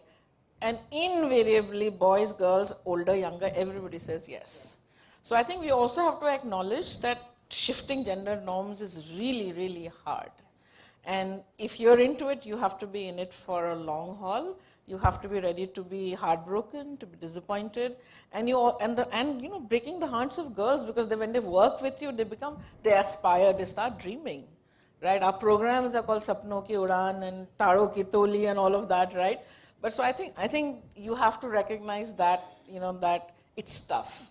But having said that, I think strategies that work, it's really, really important to look at strategies that change the individual, the group, and the community, which are interventions like ours. But I think we are also at a very good position now to look at, I don't know if I can call them structural drivers. I don't know whether the education system is a structural driver. It does qualify as a structural driver or not. But I think we have to kind of enlarge our remit right now and look at some of these larger issues. I think there is enough evidence which talks about 12 years of education will lead to less child marriage, more contraception uptake, lesser children, better spacing, all of that. But I think the very idea of girls in school, I mean, we've been working in Bihar since 2006-07. When the Chief Minister introduced the Balika Pushak and the Bicycle Yojana, the very picture of girls cycling to school, wearing clean skirts and, you know, and shirts and ribbons in their hair and driving through villages and highways, it did change social norms about sending girls to school. Right? So I think education still, in my opinion, in various forms and all, has a huge role to play. There are many strategies, but I can maybe talk of maybe just two more. I think the second one is really about, you know, how do we engage with people who are in the community. You could engage with Panchayati Raj representatives, you could engage with faith-based leaders. We work, again in Bihar, in all the districts, in training mukhyas and pradhans and ward members. And everywhere, especially wherever we have engaged with women elected leaders, we have seen, we may go in, but chalo koi nahi sirf education dropout band kijiye or child marriage band kijiye, but they end up doing so many more things. They'll look at old age pensions, they'll look at sanitation, they will look at zero defecation, they will look at the quality of the midday meal, they'll look at gender-based violence, they'll drive the illicit liquor vendor out of the village. So I think it's also we need to invest in some of these structures that exist in our communities and our society. It's tough to engage, but I think it really pays off in the long run. Similarly, we've recently started working with faith-based leaders to prevent child marriage in Orissa. Just after one training, we had Purohits after Purohits who came and said, "Galti ho gayi, हमने काफी सारी child marriage कराई, but अब हम नहीं कराएंगे." And they are convening meetings they have a Brahman Samaj. I think every, like similarly for other religions also. So I think that's also for me a structural driver. We shouldn't be putting all that burden on the mother and the daughter to change their lives. But I think where are we investing and how should we invest in some of these? And last, but I have to talk about this, engaging with boys and men. I think, again, this is something that we always talk about. We haven't really done very, very well. When the street play, the Nukkad Natak was going on, I was thinking that there are a lot of boys here, men here. Even if they actually practice what they have presented today, that would also bring about a kind of a big change in community. So I think we have to figure out how do we engage with boys very young. So before they get trapped into this toxic kind of idea of masculinities, etc. And I think working with all our evidence, we've been working with boys since 1987, and wherever we have worked, evidence have told us that you've really, really changed their perception about equality, changed the perception about being perpetrators of gender-based violence, or even acceptance. So many of the boys come and say that finally I stopped my father from beating my mother. Finally I stopped my father from taking that money from my mother and buying booze. Boys also come and say that it's not easy for them. So recently I met a 12-year-old boy who insisted, he's part of a larger older boys group, but he insisted on coming and sitting there in Jharkhand. And he said that when I told mom that aaj se main aapka haath bataunga, she told me, kya ho gaya tere ko, tu ladki hai kya? So he was saying as a 12-year-old how difficult it is for himself to convince his parents that I also want to work in the kitchen or wash the dishes and all of that. So I think these are some of what I would like to call structural drivers that we need to look at if we want to do some of these changes at scale. Thank you. Yeah, thank you, Aparajita, because engaging with boys and men is very much at the core for Breakthrough, because we used to say that our boys and girl ratio was 70-30 because we work through the government education system where girls are sent and boys are sent to the private schools. But after COVID, because of monetary crunch, we are almost seeing 50-50 in our areas. I think have 5 minutes, right? Yeah, 5 minutes. So I would be able to, is there a burning question that anybody wants to pose? And is there a mic that can go around? Yeah, you have. Okay, anybody who would like to pose a question? Yeah, yes, please. Okay, it's just working now. Hello. So I think all of what we've spoken about is definitely important, and I do understand that gender norms have a much longer lasting impact. Something that we often miss out in these conversations, I feel like, is the fact that if we change how we look at gender in itself, it would become much, much easier to break these gender norms. That's something we keep skipping out on in women's rights spaces. We keep skipping out on the fact that there are people who are assigned female at birth who are non-binary, trans-masculine. There are people who are trans women who need to be a part of this discourse. Because when you change the way you look at gender, if you look at gender in the way that trans people do, it in itself takes away a lot of these smaller frictions that we deal with on a day-to-day basis, like ladkiyan jeans nahi pehenti, ya like khana banana zaruri hai, ya if we're able to explain to a parent कि like लड़का लड़का ही नहीं है, वो कुछ भी हो सकता है, उसका identity diverse हो सकता है, तो a लड़का that we've worked with who goes home and wants to cook, gets to cook, and that kid could become a chef tomorrow, you never know. So I think it's very important to expand how we even speak about gender norms. We keep speaking about them in a binary manner, and we're doing a disservice to the larger community, in my opinion. Absolutely, the point is absolutely valid and well taken. And in Breakthrough, we have at least started saying that when we talk about girls and women, we say whoever is identifying as girls and women. We don't say that, body male or body female. We say that, but your point is absolutely well taken, that we have to be absolutely. Yeah. That's yeah, absolutely. Yeah, the only issue is that in our vision statement we say that violence against women and girl and is not acceptable. But like you have very rightly said, you wanted to say something? Yeah, like you have very rightly said that if we can work on this issue itself, the issue of gender, these smaller frictions they fall apart. Yeah, Nandini. I did have that down, and I think that again, this is something that is very, very important. I think we have to evolve. We're at a state now where we have to evolve different ways of thinking about this. I don't think that one should necessarily say abandon gender violence against, based violence against women, or violence against women, because that exists precisely because these notions of gender exist. But we should also recognize the kind of violence there is around other kinds of cisgender. Yes, absolutely. And these are things that they're very hard battles. There are several battles where, even the question of intersectionality, when we think of even disability, I'm so happy you have this, but when we think of disability, we just, again, homogenize it completely, and we make it gender blind. So there are various ways in which, we have to keep pushing, and I think it's my students who have brought this up with us, and our classes, for example, we are very conscious of it, because it has really changed the way in which we approach a lot of questions.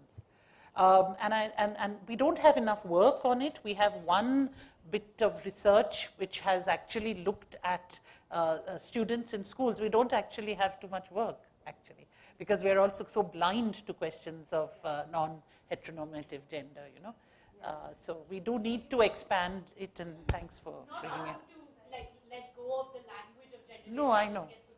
Just saying that we need to expand. No, absolutely, absolutely. Not asking to abandon anything.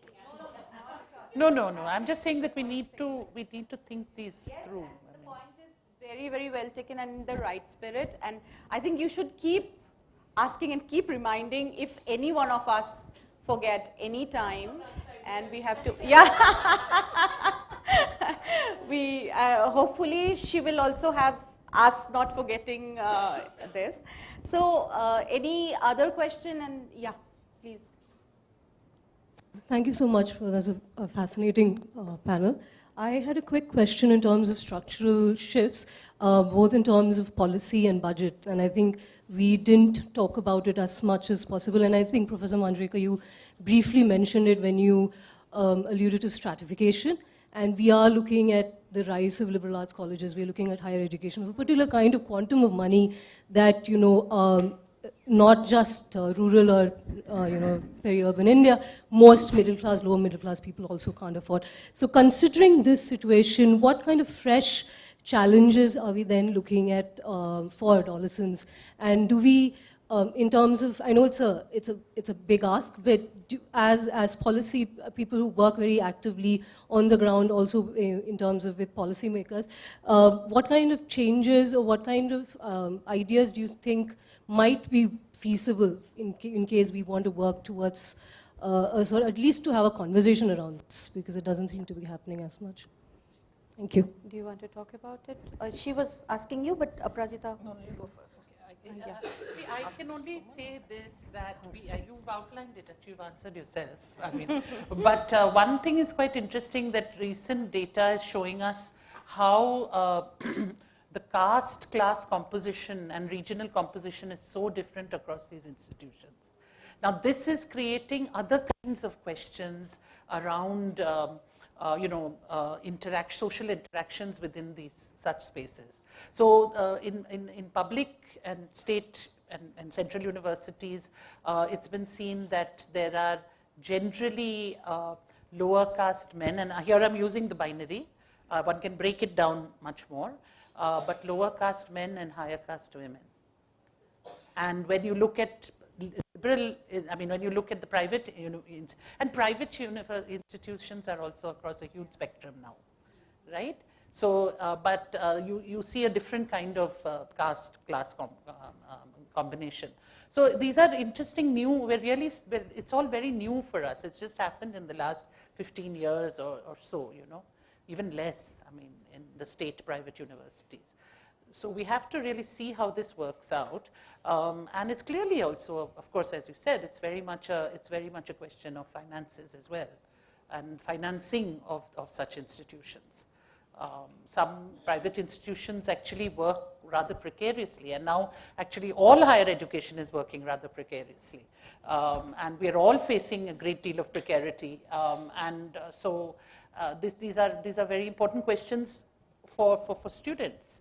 And you know, what kinds of financial assistance are they going to get to go on in higher education? So these are a couple of sentences. I think you're absolutely right, because such structural drivers like political economy or social system, they're actually telling us what we can do, what we cannot do, who controls resources, who gets the opportunities, who has the power, who has the influence. I think in order to change, some of these are changing. I think digital access to digital platforms have become quite a bit of an equalizer in a manner. But I think for people, will have to claim their own space. I think we are at a juncture where amplifying voices, claiming your spaces, claiming your voices, etc., is very, very important. You know, all of us have been in many discussions lamenting the fall in the female labor force participation in the country. Oh, we are now below Pakistan, below Bangladesh, all that conversation. But we are not talking about how labor markets are shaping how women's childbearing, rearing roles are shaping the labor force participation. So I think we have to have much more conversation for these all to become issues that people take notice of and bring about the change.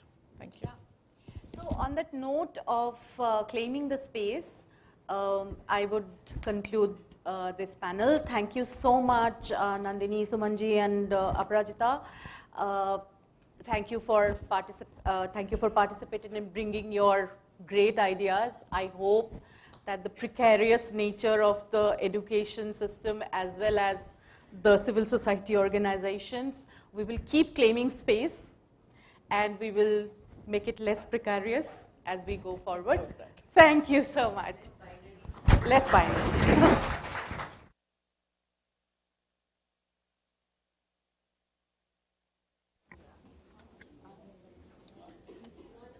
Yeah, just hang on. Thank you for that engaging session. I'd like to call upon Gaurav and Komal, our team change leaders from Delhi, and Rukhsar, our team change leader from Haryana, to present our speakers with a token of appreciation.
And now, something that we've all been looking forward to.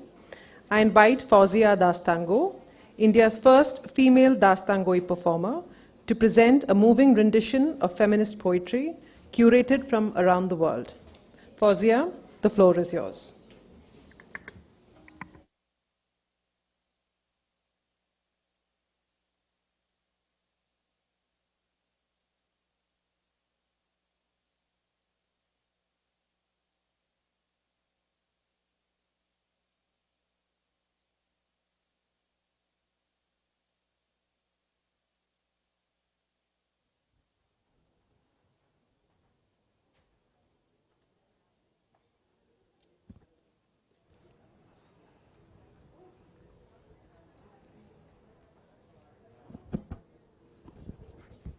Check.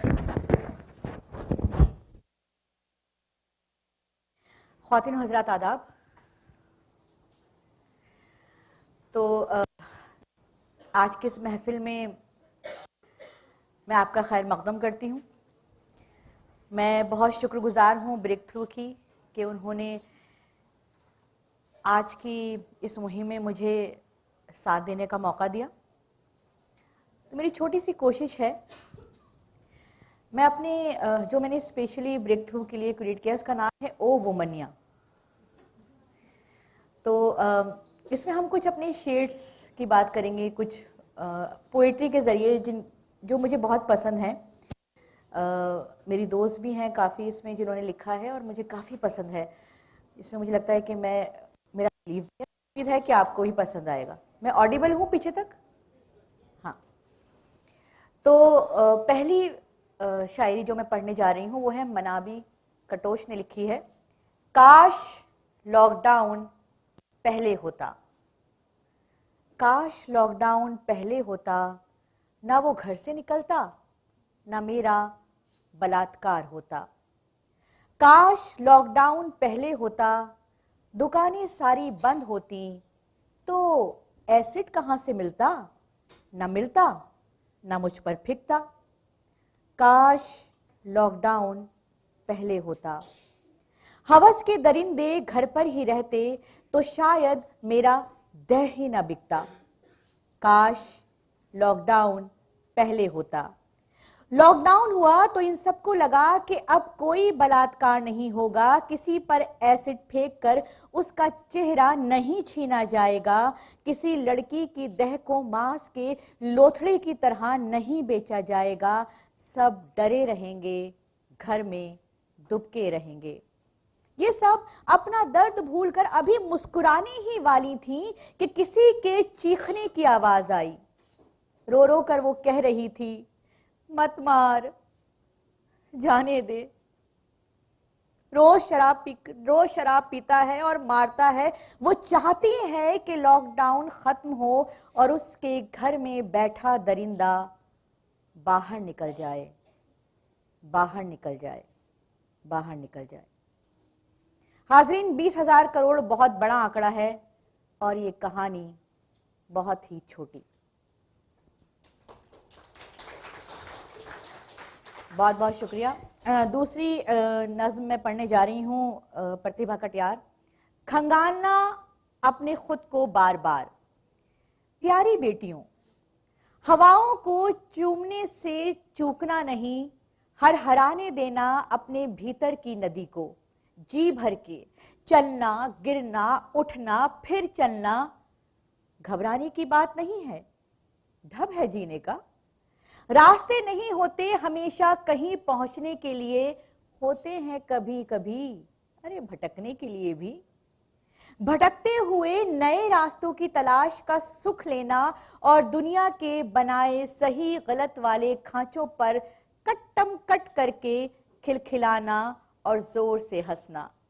खंगालना खुद को बार बार बहुत चुपके से हमारी खुद की मर्जियों में शामिल हो जाती हैं जमाने भर की मर्जियां। तुम्हारी खुशी तुमसे हो, तुम्हारे दुख भी तुमसे हो। अपने खुद के सुख दुख कमाना कोई स्वार्थ नहीं है जीवन में। मत बढ़ाना अपने पांव किसी पूजन वूजन के लिए।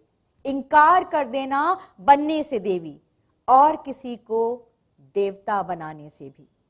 और इंसान होने से ज्यादा जरूरी कुछ भी नहीं है बेटा। माथे पर ये रोली लगाने को बढ़ते हाथों से कहना, हमें आधी रात को भी सड़कों पर घूमने की आजादी चाहिए। अपने सपनों को जीने की आजादी, ये पूजा अर्चना नहीं। कोई हक दिए जाने का इंतजार किए बगैर खुद निकल पड़ना अपनी जिंदगी की तलाश में, फूंक मार कर उड़ा देना देहिक प्रशंसाओं वाले या त्याग वाले समर्पण की देवी वाले जुमलों को। कि अपने हक के लिए आवाज उठाने से ज्यादा खूबसूरती कहीं नहीं है। अपनी मर्जी के सफर पर निकल पड़ने से बड़ा सुख कोई नहीं है, कोई नहीं है, कोई नहीं है। अकेली औरतें, सिंगल, जिम्मेदारियों से घिरी, दौड़ती भागती, खुद गिरती, खुद उठती, खुद रोती और खुद अपने आंसू पोंछ कर मुस्कुराती अकेली औरतें इतनी भी अकेली नहीं होती। उनके आसपास होती है किसी सहकर्मी की कसी हुई कोई फप्ती, मोहल्ले में होने वाली चर्चाओं में उनका जिक्र, बेवजह पूछे जाने वाले बेहुदा सवाल और हर वक्त मदद के बहाने नजदीकी तलाशती निगाहें। अकेली औरतों के गले में मंगलसूत्र की जगह लोगों को लटका नजर आता है अवेलेबल का बोर्ड। विचारों की आधुनिकता के आड़ में अश्लील बातों का जाल बिछा होता है उनके आसपास। उनका हंसना और खुश रहना चुनौती होता है समाज के लिए। वो लाइन में लगकर खा रही होती हैं धक्के, पंचर स्कूटर को घसीट रही होती हैं खड़ी दोपहर में। मदद को यूं तो बिछा होता है एक साजिश का संसार, लेकिन अकेली औरत अपनी खुददारी को करती है सलाम।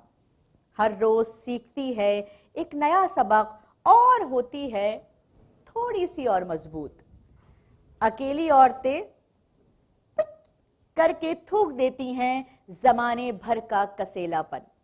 ये बिसूरती नहीं, जीती हैं अपने अकेलेपन को, चाहे अकेलापन उनका चुनाव हो या ना हो। वो खड़ी होती हैं जिंदगी के सामने पूरी ताकत से, मनाती हैं अकेलेपन का उत्सव। साथी के साथ रहने वाली औरतें भय खाती हैं अकेली औरतों से। वो अपने पतियों को दूर रखना चाहती हैं उनसे, विवाहित होने की अपनी गौरव गाथाएं सुनाते हुए इतराती हैं, लेकिन अचानक उभर आई अपनी अकेलेपन की पीड़ा छुपाने में नाकामयाब भी होती हैं। अकेली औरतें समझती हैं उनकी पीड़ा और उनका अकेलापन। वो महसूस करती हैं किसी के साथ के बावजूद अकेलापन जी रही औरतों के अकेलेपन को। अकेली औरतें खुद इतनी भी अकेली नहीं होती।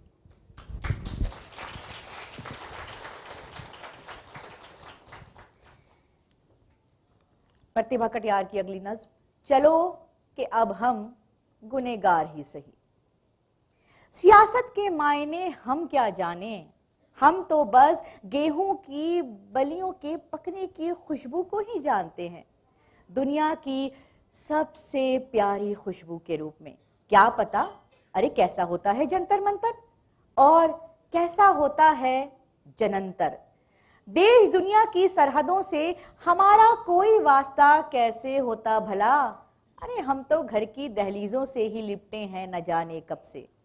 हाँ, बस कि हमने पलकों को झुकाना जरा कम किया, आंखों को सीधा किया, शर्मा के सिमट जाने के बजाय डट कर खड़े होना सीखा। आंचल को सर से उतार कर कमर में कसा कि चलने में सुविधा हो जरा। कहीं पांव की जंजीर ना बन जाए पायल, सो उससे पीछा छुड़ाया। न कोई तहरीर थी हमारे पास, ना तकरीर कोई, हमने तो ना कहना सीखा ही नहीं था। बस कि हर बात पे हाँ कहने से जरा सा हम उज्र करने लगे। इसे भी गुनाह करार दिया तुम्हारे कानून ने, तो चलो हम गुनेगार ही सही।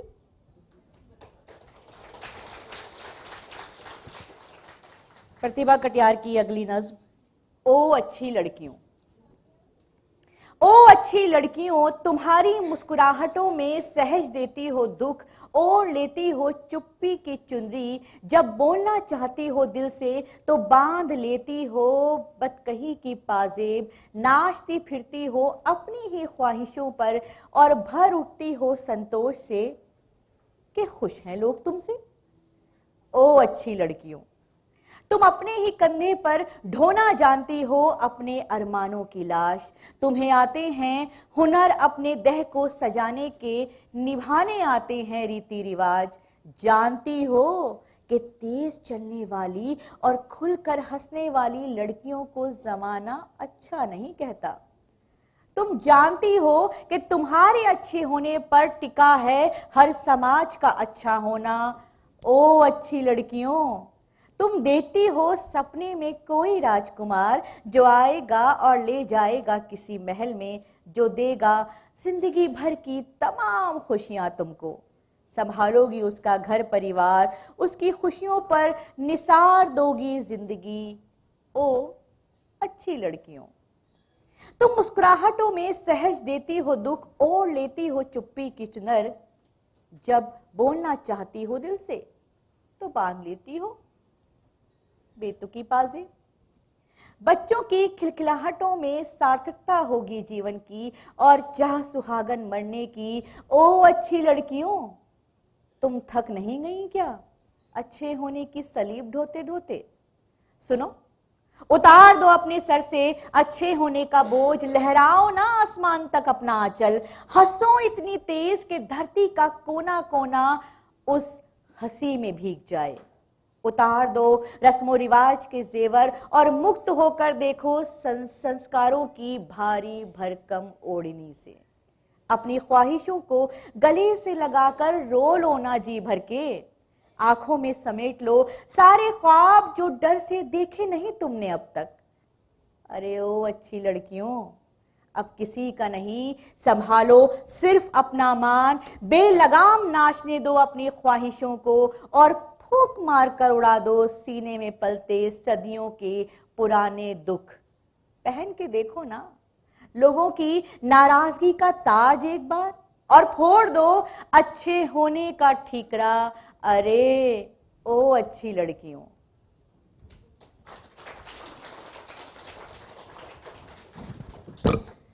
अब एक बेटी की बात मैं कर रही हूं प्रतिभा कटियार की। वो अपनी माँ से क्या कह रही हैं, वो शायद हम सब अपनी माँ से कहना चाहते हैं, मतलब मैं तो कहना चाहती थी माँ के लिए। अगर हम रोक सके हैं तुम्हें अपने हिस्से के सुख हमारी खातिर सहजने से, अपनी पसंद की चीजें छुपा कर हमारे लिए रखने से, गर्म फुलके खिला देने को देर रात तक जागने से, अगर तुम्हें नहीं भूलने दिया कि खाने में क्या क्या पसंद है तुम्हें, रंग कौन से खिलते हैं तुम पर, और गाने कौन से गुनगुनाती थी तुम कॉलेज में, किसी हीरो की फैन हुआ करती थी ना तुम, तो शायद हम बचा सके हैं माँ के भीतर जीने की इच्छा रखने वाली औरत को। निरुपमा राय मत बनो, ये कहकर जब हम खिलखिलाते हैं ना, तब असल में बदलना चाहते हैं तमाम माँओं की त्याग करने वाली छवि को। महिमा मंडल वाली माँ के पीछे नहीं छुपाना चाहते हम तुमको, खुलकर जीने वाली, अपनी मर्जी का करने वाली औरत बनाना चाहते हैं तुमको। जब तुम जीती हो ना अपने लिए, तब खिलता है हमारा मन, सुकून मिलता है बहुत। जब तुम छीन कर खाती हो ना वो आइसक्रीम, तब लगता है कि बचा सके हैं हम अपनी माँ को, उसके भीतर भी और अपने भीतर भी। जब तुम रसोई में से पकवान बनाने से ज्यादा अच्छी लगती हो कैंडी क्रश खेलते हुए, बारिश में भीगने पर डांटते डांटते खुद भीगते हुए अच्छी लगती हो गलत के खिलाफ लड़ते हुए, नाराज होते हुए कि चुप रहना किसने सिखाया तुम्हें, लड़ जाना हर मुश्किल से, जो भी हो तुम ही ने तो सिखाया है माँ। हर सफलता पर पांवों को जमीन पर टिकाए रखना, जीना जी भर के और जीने देना भी तुमने सिखाया ना। तुमसे भी लड़ लेना कभी कभी और मना लेना भी एक दूसरे को। तुम्हें तुम्हारा बचा रहना ही हमारा होना है, मेरी माँ।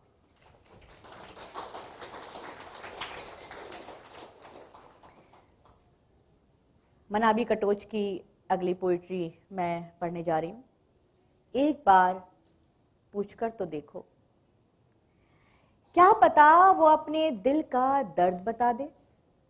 एक बार फिर रुककर तो देखो, क्या पता वो खुद से अपनी नाराजगी की वजह बता दे। दिमाग का फितूर, दिल का वहम, उदास रहने की आदत, ध्यान खींचने की चाह, उसके माथे से ये टैग हटाकर तो देखो, क्या पता वो भी खुदकशी का ख्याल अपने दिल से मिटा दे। अरे एक बार पूछकर तो देखो। अगली शायरी मैं पढ़ रही हूं।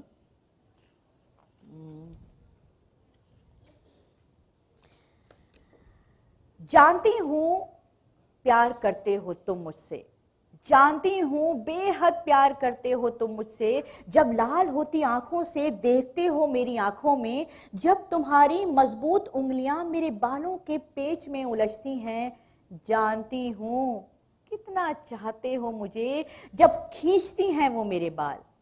मैं कुछ ना कुछ ऐसा कर देती हूँ रोज कि तुम नाराज हो जाते हो। समझती नहीं कि थक कर आए होगे ना किसी से जूझ कर दफ्तर से। वो चाटा तुमने मुझे सबक सिखाने के लिए थोड़ी ही था। हाँ, बस एक हमेशा के लिए याद दहानी कराई थी तुमने मुझको कि शक्कर ना भूलूं कभी तुम्हारी चाय में।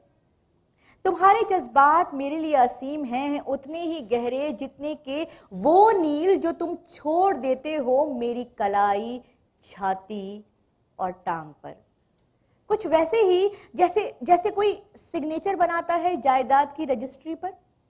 प्यार करते हो ना तुम मुझसे, तभी तो बर्दाश्त नहीं मेरा घर से निकलना तुमको। माँ से फोन पर बात करती हूँ तो तुम फोन तोड़ देते हो मेरा।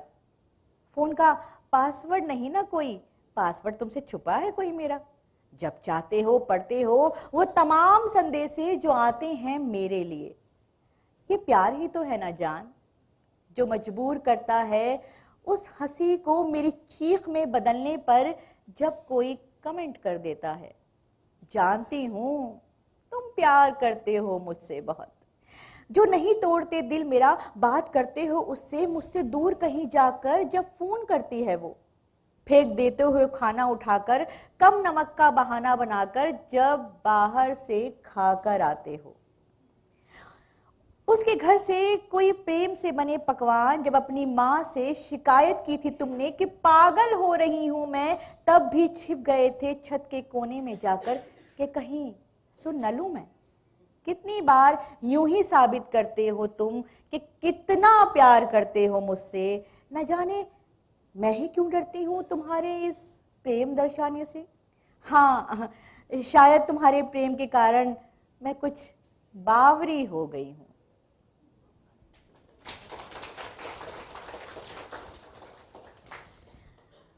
सदफ जाफर की एक नज्म। वो तुम्हें जन्म लेने से रोकेंगे, वो तुम्हें पढ़ने से रोकेंगे, वो तुम्हें नौकरी नहीं करने देंगे, वो तुम्हारे हाथ पीले करने पर तुले रहेंगे, हट्टे कट्टे बेटों को पैदा करने की आस लगाएंगे, ले देकर किसी तरह तुम्हें टिका देंगे कहीं, तुम्हारे उत्पीड़न पर नहीं आएंगे। हाँ, जला दिए जाने पर आंसू बहाने जरूर आएंगे। वो सब करेंगे रानी मगर तुम्हारी आवाज घोंटकर।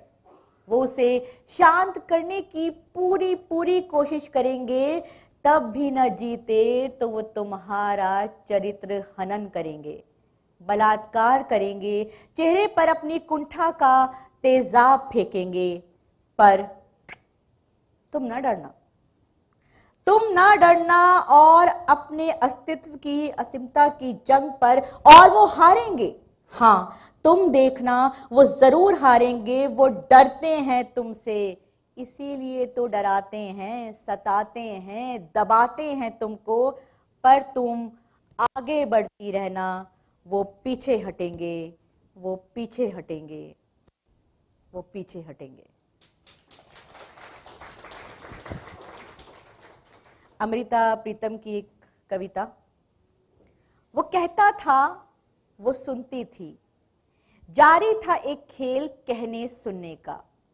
खेल में थी दो पर्चियां, एक में लिखा था कहो, एक में लिखा था सुनो। अब ये नियति थी या महज संजोग, उसके हाथ लगती रही वही पर्ची जिस पर लिखा था सुनो। वो सुनती रही, उसने सुने आदेश, उसने सुने उपदेश, बंदिशें उसके लिए थी सारी पाबंदियां। वो जानती थी कहना सुनना नहीं है केवल क्रियाएं। राजा ने कहा जहर पियो, वो मीरा हो गई। ऋषि ने कहा पत्थर बनो, वो अहल्या हो गई। प्रभु ने कहा निकल जाओ, वो सीता हो गई। चिता से निकली चीख किन्हीं कानों ने नहीं सुनी, वो सती हो गई। 3 बार तलाक कहा तो तलाक हो गई। घुटती रही उसकी फरियाद, अटके रहे शब्द, सिले रहे होठ, रुंधा रहा गला। उसके हाथ कभी नहीं लगी वो पर्ची जिस पर लिखा था कहो।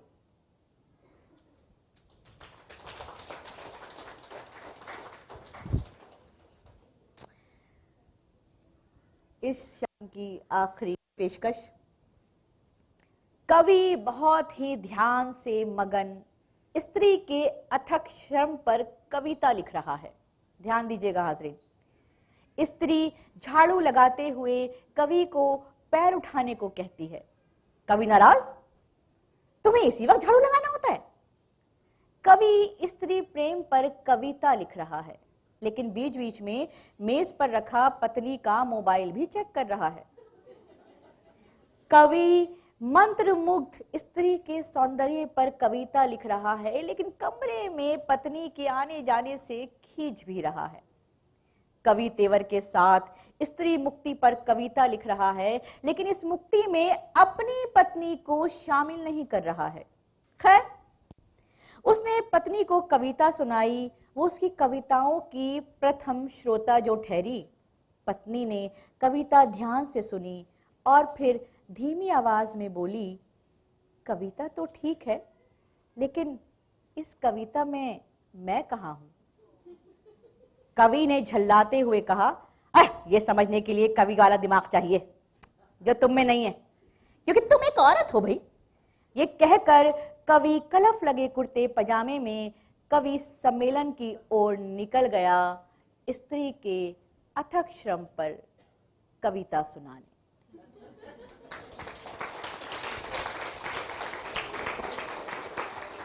मैं एक बार फिर ब्रेक थ्रू का शुक्रिया अदा करूंगी। मैं डॉक्टर रफसना जलील का शुक्रिया अदा करूंगी कि आप लोगों ने आज मुझे ये मौका दिया कि आपकी इस मुहिम में मैं अपने आर्ट के ज़रिए जो थोड़ा बहुत भी शामिल हो सकती हूँ। और मुझे उम्मीद है, मैंने सेंटर फॉर कैटलिस्ट के साथ भी काम किया है बहुत क्लोजली, और मुझे बड़ी खुशी है कि आप लोग मुझे ये मौका देते हैं। बहुत बहुत शुक्रिया, नवाजिश।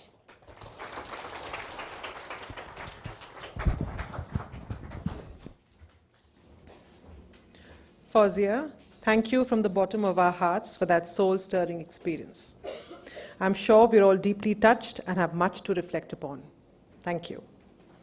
Now, I would like to invite Sunita Menon, Director of SAMYA, for the release of a scoping study on prevention of violence against children in schools across 10 Asian countries.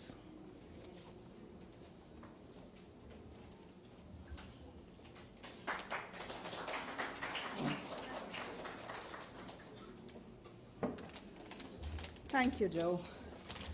काश मैं फौजिया जैसे किस्से कहानियाँ सुना पाती, बट मेरे अंदर ये स्किल नहीं है। बट मैं एक लाइन चुराऊंगी उनके इसमें से कि एक बारी पूछ के तो देखो, एक बारी पूछ के तो देखो स्कूल के बच्चों के साथ कि उन्हें कैसा लगता है स्कूल। इससे पहले वाले पैनल में कई बार बात हुई कि how children experience school, and a lot of them are very unhappy in this spaces.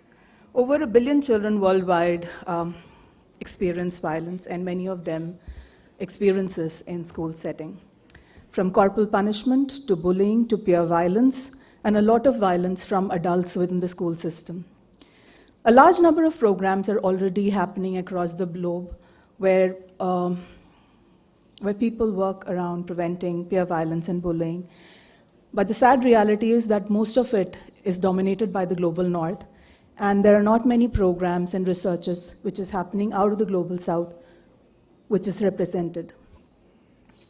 So we have this coalition of good schools, which is a coalition of experts, academicians, organizations which are working on good schools to prevent violence against children in and through schools. And we started in 2019. The coalition believes that when children have access to a safe learning environment, they are empowered. The coalition is headed by Raising Voices Uganda and has been spearheading the cause through 3 Asian hubs, one in Asia, Latin America, and Sub-Saharan Africa. SAMYA is managing the Asia hub, in which Breakthrough is also a knowledge partner for the coalition. There are 12 organizations from 6 different countries in the region who are part of the Asia hub, and we all work towards preventing violence against children in and through schools.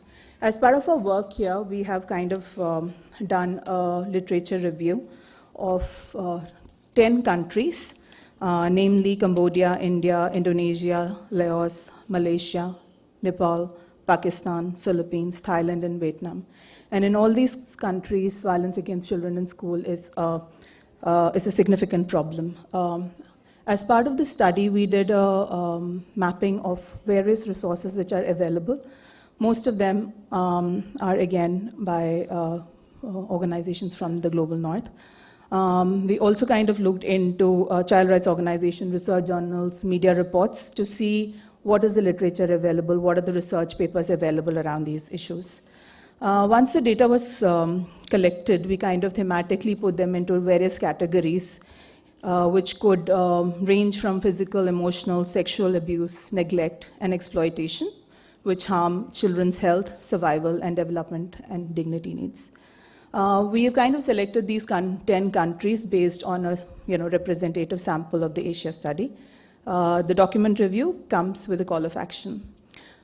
Based on all the challenges that these countries have been facing around this issue, the 3 potential way forward for us has been that one is to kind of look into thematically what different countries are facing, and based on that create a task force to address the drivers of violence and the extent of prevalence of South Asian countries. The second thing that we want to do is dedicate regional hubs into these task force and create a country-wide plan of action with a strong focus on creating public expenditure tracking mechanism. So what one of my colleagues was saying about where is the policy around expenditure and budgetary expenditure. So we are going to focus on that, what each of these countries are spending around education budget and where is that money going into. And based on the gaps, most of these countries have very dismal record of investing in education scenario, and we want to make sure that we use this platform, this coalition, to advocate around these issues and make sure that the policy around budgetary spends around these is at a much higher level. The third thing that we want to do is this, we want to kind of create the voices from the Global South to be mainstreamed and make sure that it is heard well across, and we want to use many campaigns, media strategies, publications, capacity tools, research papers, and conferences to make sure that the voice of violence against children in and around schools is addressed. There is policy around it, there is programs around it, and people from the Global South are speaking about the issues from around here. So that's the attention that we're going to give, and we would request a lot of the organizations and converted people out here to join this platform and make sure that we have a collective voice and we're not talking only as individual organizations. As part of the coalition, we have one of our founder members, Shohini Bhattacharya. I would request her to please come on stage and release a copy of the document. This document is also available on the coalition website. I request Shohini to please come.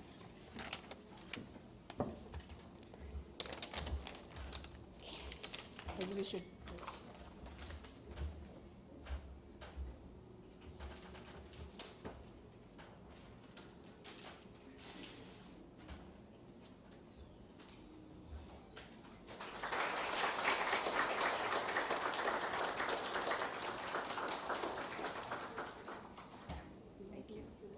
No, this was started in 2019, just before the pandemic struck.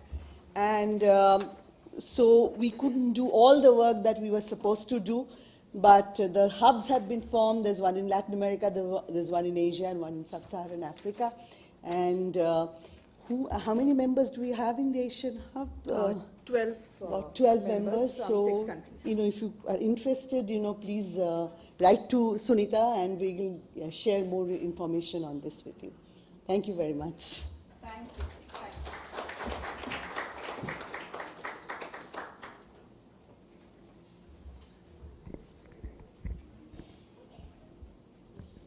Thank you, Sunita and Shoini. Moving forward, our next segment, titled Voices from the Ground, is facilitated by Krati Prakash, Breakthrough State Lead representing Uttar Pradesh and Jharkhand. It features 3 gender rights champions from Breakthrough's intervention communities. I welcome Anu Gautam, Aarti, and Nitesh Kumar on stage to share their experiences with us.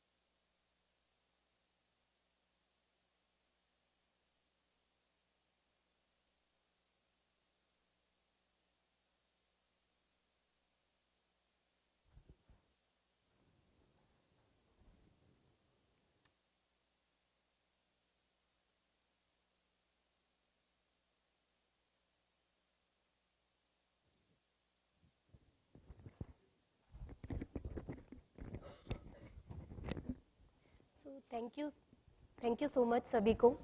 और जो ये सुबह से दोपहर से हम लोग बात कर रहे हैं बदलाव की, और हम जो आंकड़े देख रहे हैं बदलाव के, इन सब आंकड़ों के पीछे कहानियाँ होती हैं।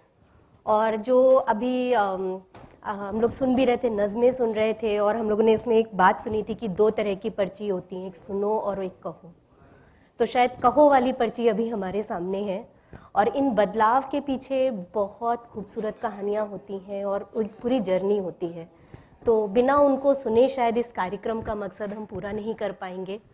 और हमारे साथ में इस समय अनु गौतम, नितेश और आरती हमारे साथ हैं। ये बहुत दूर से चल के आए हमारी बीच में कहानियों को सुनाने, और मैं बहुत गर्व महसूस कर रही हूँ इन साथियों के साथ में बैठ के, क्योंकि जब ये प्रोग्राम शुरू हुआ था 2016 में, ये सब कोई 11 साल का था, कोई 12 साल का था, और इन सब ने जो आपने आइकिया फाउंडेशन के जो कार्यक्रम के बदलाव देखे, ये वो साथी हैं जिन्होंने ये पूरा सफ़र तय किया।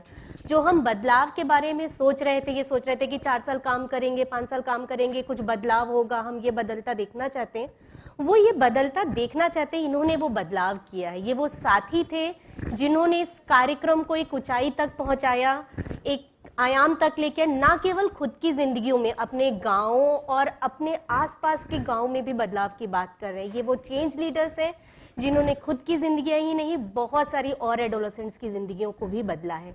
क्योंकि हम लोगों ने 1 लाख करीब 35,000 एडोलेसेंट्स के साथ में काम किया था।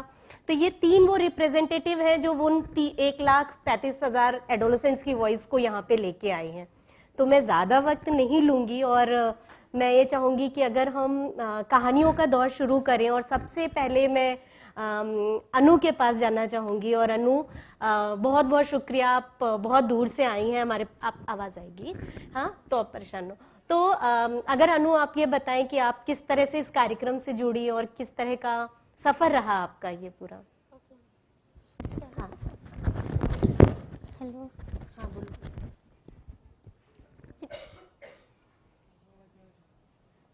आपकी आवाज़ आई है, अनु बोलिए। हेलो फ्रेंड्स, मेरा नाम अनु है। मैं कौराहा से मछलीशहर जौनपुर करीबन 28 किलोमीटर की दूरी पर रहने वाली हूँ। मैं जन विकास संस्था से तहत ये तारों की टोली से जुड़ी हूँ 2016 से। तो ये सफ़र कैसा रहा अनु आपका, ये जो 2016 से आज हम 2023 में बैठे हैं? ये सफ़र मुझे बहुत अच्छा लगा। जब ये तारों की टोली हमारे गांव में आया तो मुझे पता नहीं था, तो हमने ये सर हमारे गांव में आए थे पढ़ाने के लिए, तो मुझे देखने में अच्छा लगा। हमने वहाँ गए, पूछे सर ये सब किस लिए है, तो बोले कि इसमें एडमिशन होगा तो इसमें सारी जानकारी मिलेगी आपको, एडमिशन करा लो तब पता चलेगा। तो हमने उसमें एडमिशन करा लिए बिना अपने घर वाले से पूछे। तो जब उसमें मैंने अपना अधिकार जाना, सेशन पढ़ा, तो मुझे पता चला कि हमारे लड़कियों को कितना अधिकार है। तो हम जो लोग नहीं पा रहे थे तो इस चीज़ को पढ़ के हमने पता चला कि अधिकार लड़कियों के लिए है, और हमें जो नहीं पता था लड़कियों को मिल रहा है, लड़कियों को नहीं मिल रहा। हमने ये अपने आंखों से देख रहे थे अपने समाज में, अपने गांव में। तो हमने ये निर्णय लिया कि हम इसमें भाग लेंगे, इसको सुधारेंगे, अपना अधिकार भी मांगेंगे। तो हमने उसको अधिकार को पढ़ा और मांगा अपने परिवार वालों से कि मुझे पढ़ने दो। मेरे घर वाले नहीं मानते थे, तो हमने उसको बहुत बार कोशिश की, वो भी राजी नहीं हो रहे थे। तो कितनी बार, इतना बार भी कही, तो वो लोग हमको डांटते भी थे, लेकिन हम भी नहीं माने, अपना अधिकार लेने के लिए डटे थे, कोशिश कर रहे थे कि हम नहीं पढ़ेंगे। मुझे पढ़ने के लिए बहुत रोका गया था। हम 8 भाई बहन थे, तो भाई लोग को पढ़ने जाने देते थे तो हमें नहीं जाने देते थे। तो हम उसमें भाग लिए, तो बोले कि नहीं, मेरा अधिकार है, हमें भी पढ़ना चाहिए। अगर पढ़ेंगे नहीं तो हम सीखेंगे कैसे, अपना अधिकार कैसे जानेंगे। और ये मेरा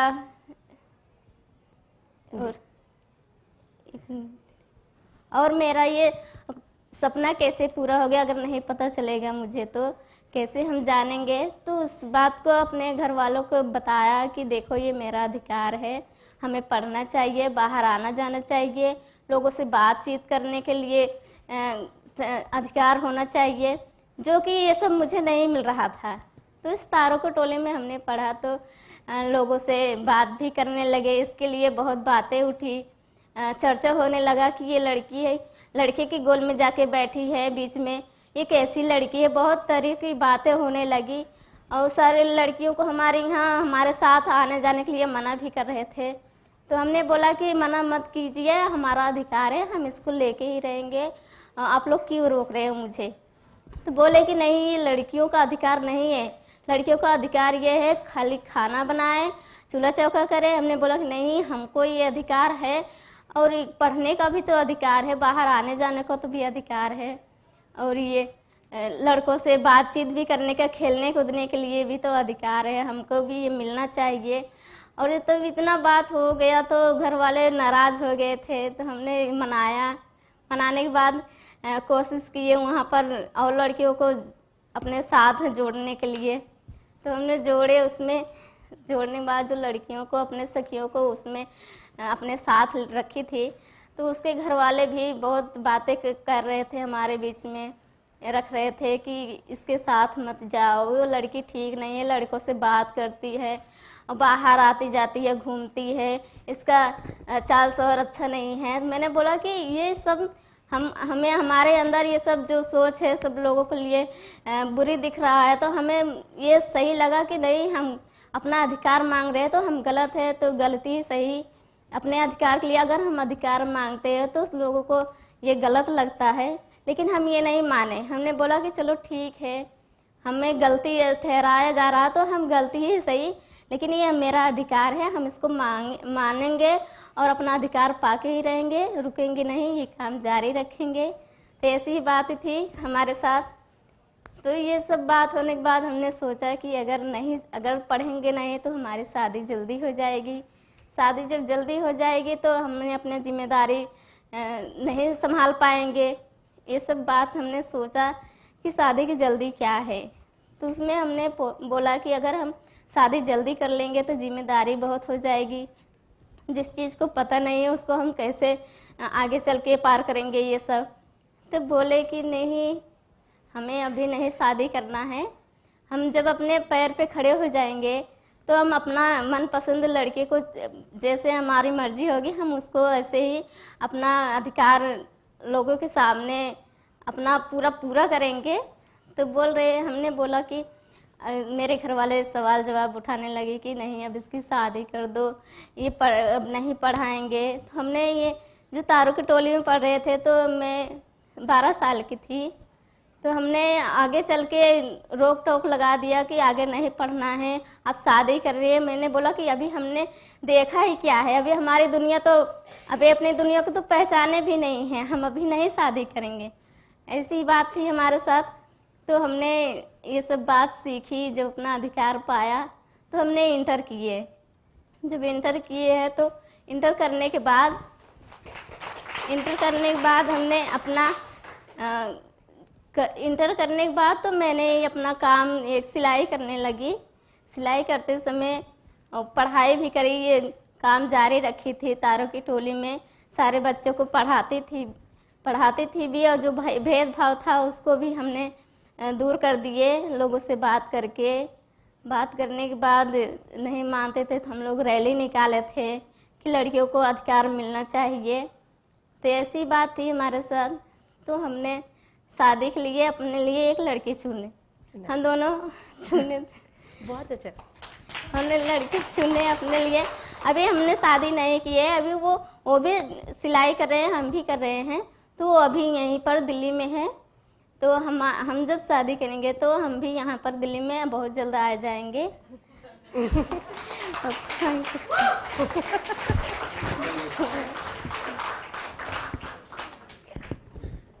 थैंक यू सो मच अनु, बहुत इंस्पायरिंग है जहाँ पे इन्होंने ये बात रखने की कोशिश की कि इस तरह से इनको कार्यक्रम से जुड़ने के लिए रोका गया, लेकिन इन्होंने कहा कि मुझे बोला गया कि कार्यक्रम से जुड़ी हुई लड़कियां बुरी लड़कियां होती, तो उन्होंने कहा ठीक है, मैं बुरी ही सही पर मैं तो अपना अधिकार लेके रहूंगी। अधिकार पाने वाली लड़की बुरी होती तो ठीक है। इन्होंने बुरा होना मंजूर किया, लेकिन अधिकार पे बात करने की बातों को रोका नहीं। और न केवल इन्होंने खुद के लिए बल्कि अपनी सखी जो इनकी फ्रेंड्स थी उनके लिए भी अधिकारों की बात की। और आज वो सारी लड़कियां स्कूल जा रही इनके समूह की, और उनका ये भी कहना था कि एक समय इनकी शादी की भी बात हुई, तो इन्होंने ये भी बोला कि इन्होंने अगर ये पढ़ेंगी नहीं तो शादी हो जाएगी।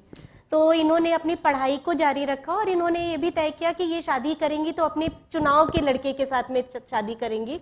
और उन्होंने खुद तय किया है और आगे ये अपने भविष्य को लेके बहुत क्लियर है कि इन्हें अपना करियर कैसे आगे लेके चलना है। तो थैंक यू सो मच। ये कहना बहुत आसान शायद लगता है, और जिस परिवेश से अनु आती है, जो कि जौनपुर के एक बहुत दूर गांव में 25 किलोमीटर एक दूर गांव है जौनपुर से, वहां से अनु आती हैं। ये बहुत मुश्किल था। जब हम लोगों ने काम शुरू किया था वहाँ पे लड़कियां स्कूल नहीं जाती थी, अर्ली मैरिज के विषय हमारे सामने थे। तो अनु जैसी लड़कियां हैं जिन्होंने अपनी बदलाव की बातों को रखा, साथ में खुद में बदलाव के साथ में अपने परिवार में और अपने समुदाय में बदलाव को लेकर।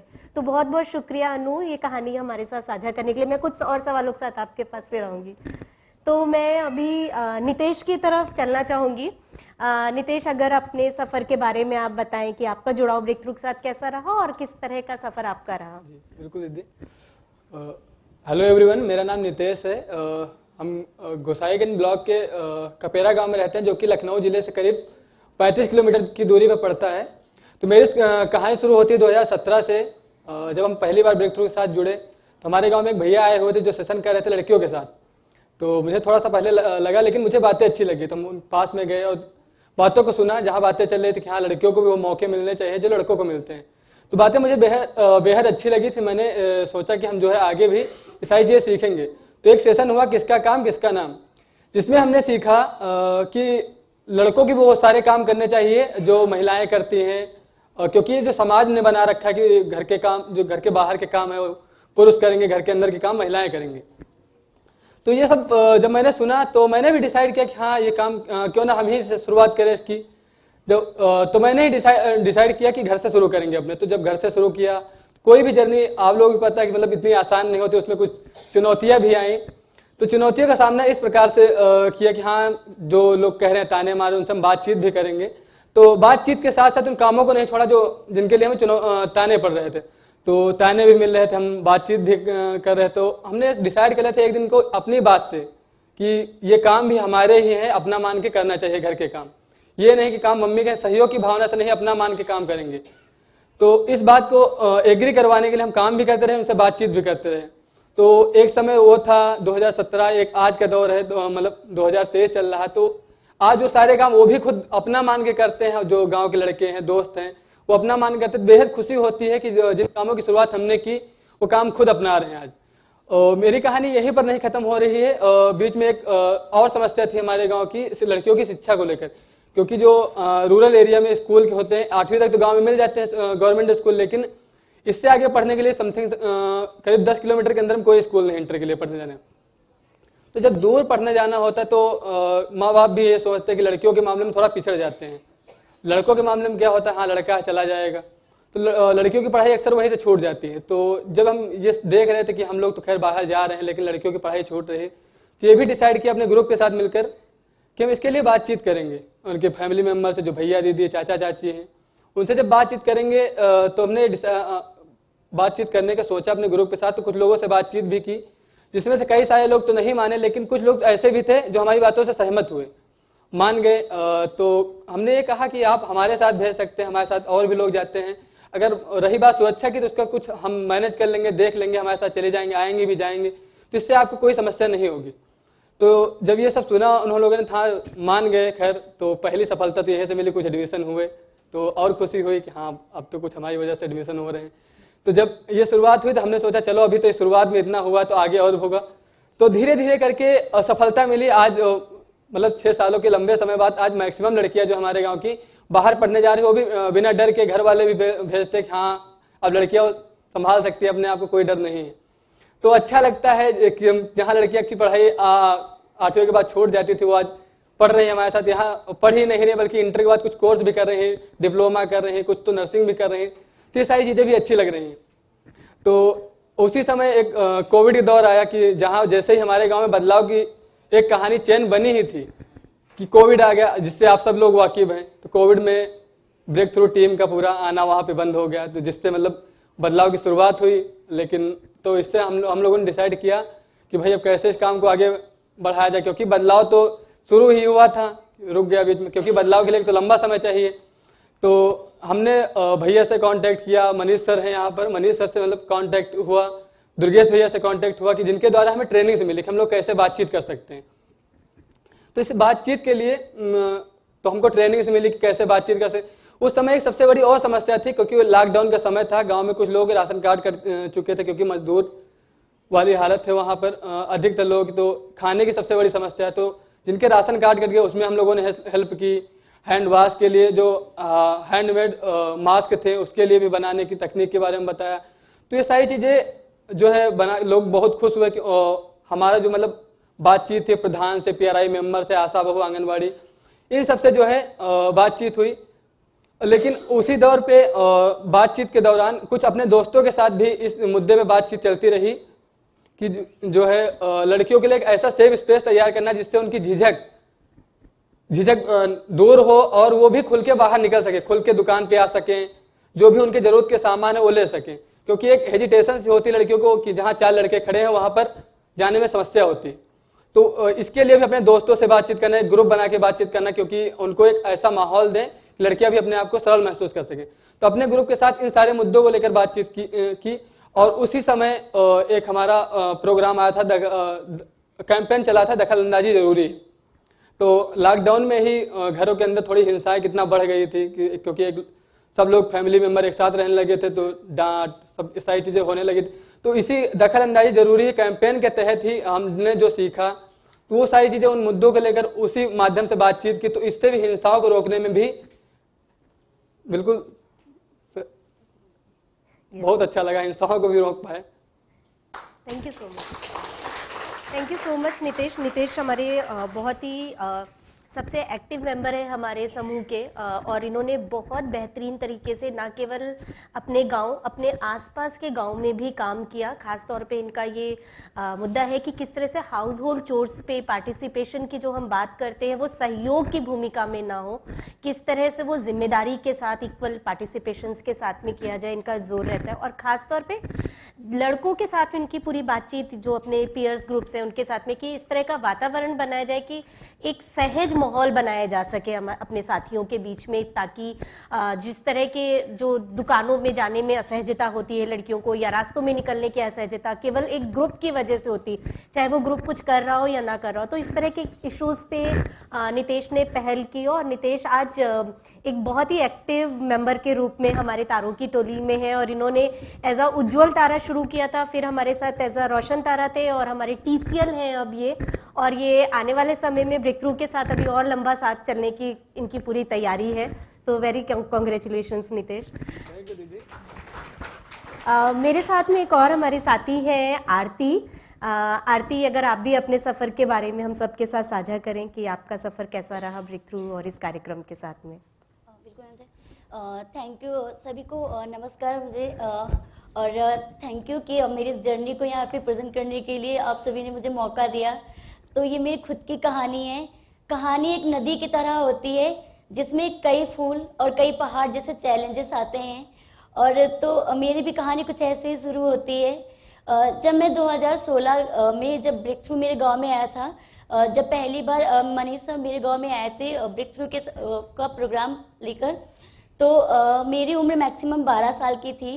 वो उम्र क्या थी कि मुझे ये लगता था कि खाना पीना और घर के अंदर ही खेलना कूदना यही मेरी ज़िंदगी है, इसके अलावा मुझे और मेरी कोई ज़िंदगी नहीं, क्योंकि हम शुरू से यही देखते आ रहे थे।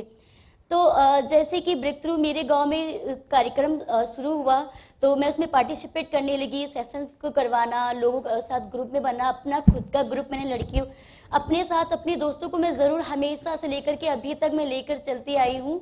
तो मैंने ग्रुप बनाया जिसमें मुझे लीडर बनाया गया, तो मैं लीडर सुनते ही मुझे इतना अच्छा लगा।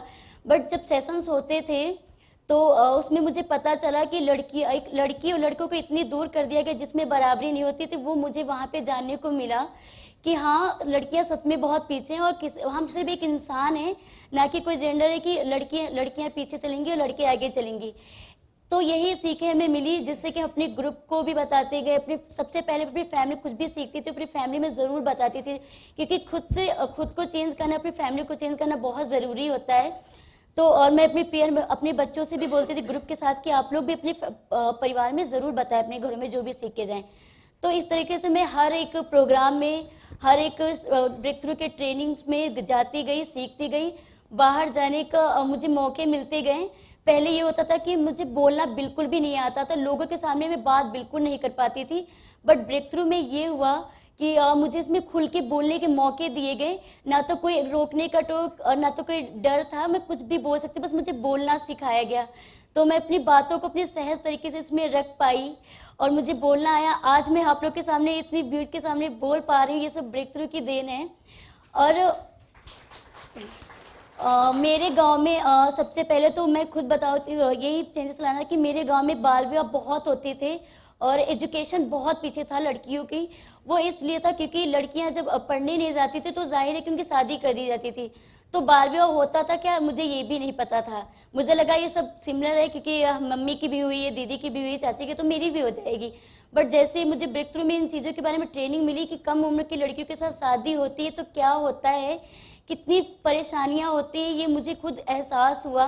तो मुझे लगा कि गांव में जागरूकता फैलाना बहुत ज़रूरी है। तो मैं गांव में मीटिंग के थ्रू पहले अपने ग्रुप्स को बताई सारी चीज़ें, तो उन लोगों को जब जागरूक किया उसके बाद में फिर हमने गांव में एक रैली निकाली लड़कियों के साथ, रैली के द्वारा। उसके बाद में फिर हमने क्या किया कि नुक्कड़ नाटक तैयार किया। हमने कहा नुक्कड़ नाटक करेंगे लोगों को, क्योंकि प्रैक्टिकल चीज़ें ज़्यादा समझ में आती हैं, और तो हमने नुक्कड़ नाटक किए लोगों को उन्हीं अपने गांव की भाषा में। तो उसके बाद में लोग उससे ज़्यादा इंस्पायर हुए और काफ़ी तरीके की वीडियोस दिखाई, जो कि ब्रेक थ्रू की तरफ से भी हमको सपोर्ट हमेशा पीछे मिल ही रहा था, क्योंकि ब्रेक थ्रू हमें सपोर्ट देता था, तभी अपने गाँव में हम चीज़ें कर पा रहे थे। तो इस वजह से काफ़ी गाँव में चीज़ें, तो लड़कियों को आज हम देख पा रहे हैं कि जो लड़कियां पढ़ने नहीं जा पाती थी आज हमारे साथ खुद ग्रेजुएशन कर रही हैं। और अपने गांव में मैं खुद प्रेरणा में, अगर किसी लड़की की शादी की बात होती है तो वो खुद कह देती हैं कि अभी आरती दीदी की शादी नहीं हुई, हम भी नहीं करेंगे, वो जो कर रही है हम वो करना चाहेंगे। तो आज मेरे गाँव में ये बदलाव तो आ ही गया। इसके अलावा मुझे कई तरीके के, जैसे कि मैं जिस स्कूल में पढ़ती थी तो मेरे गांव में काफ़ी बदलाव आए थे। तो जिस स्कूल में मैं पढ़ती थी उस स्कूल में काफ़ी गांव की लड़कियां आती थी। तो उस स्कूल में बहुत सी दिक्कतें थी, जैसे कि टीचर्स, वो ना तो टॉयलेट होना, ना तो कुछ भी नहीं था, ऐसा कोई नहीं था। तो फिर हमने कहा ठीक है, हम एक प्रिंसिपल सर से बात करते हैं।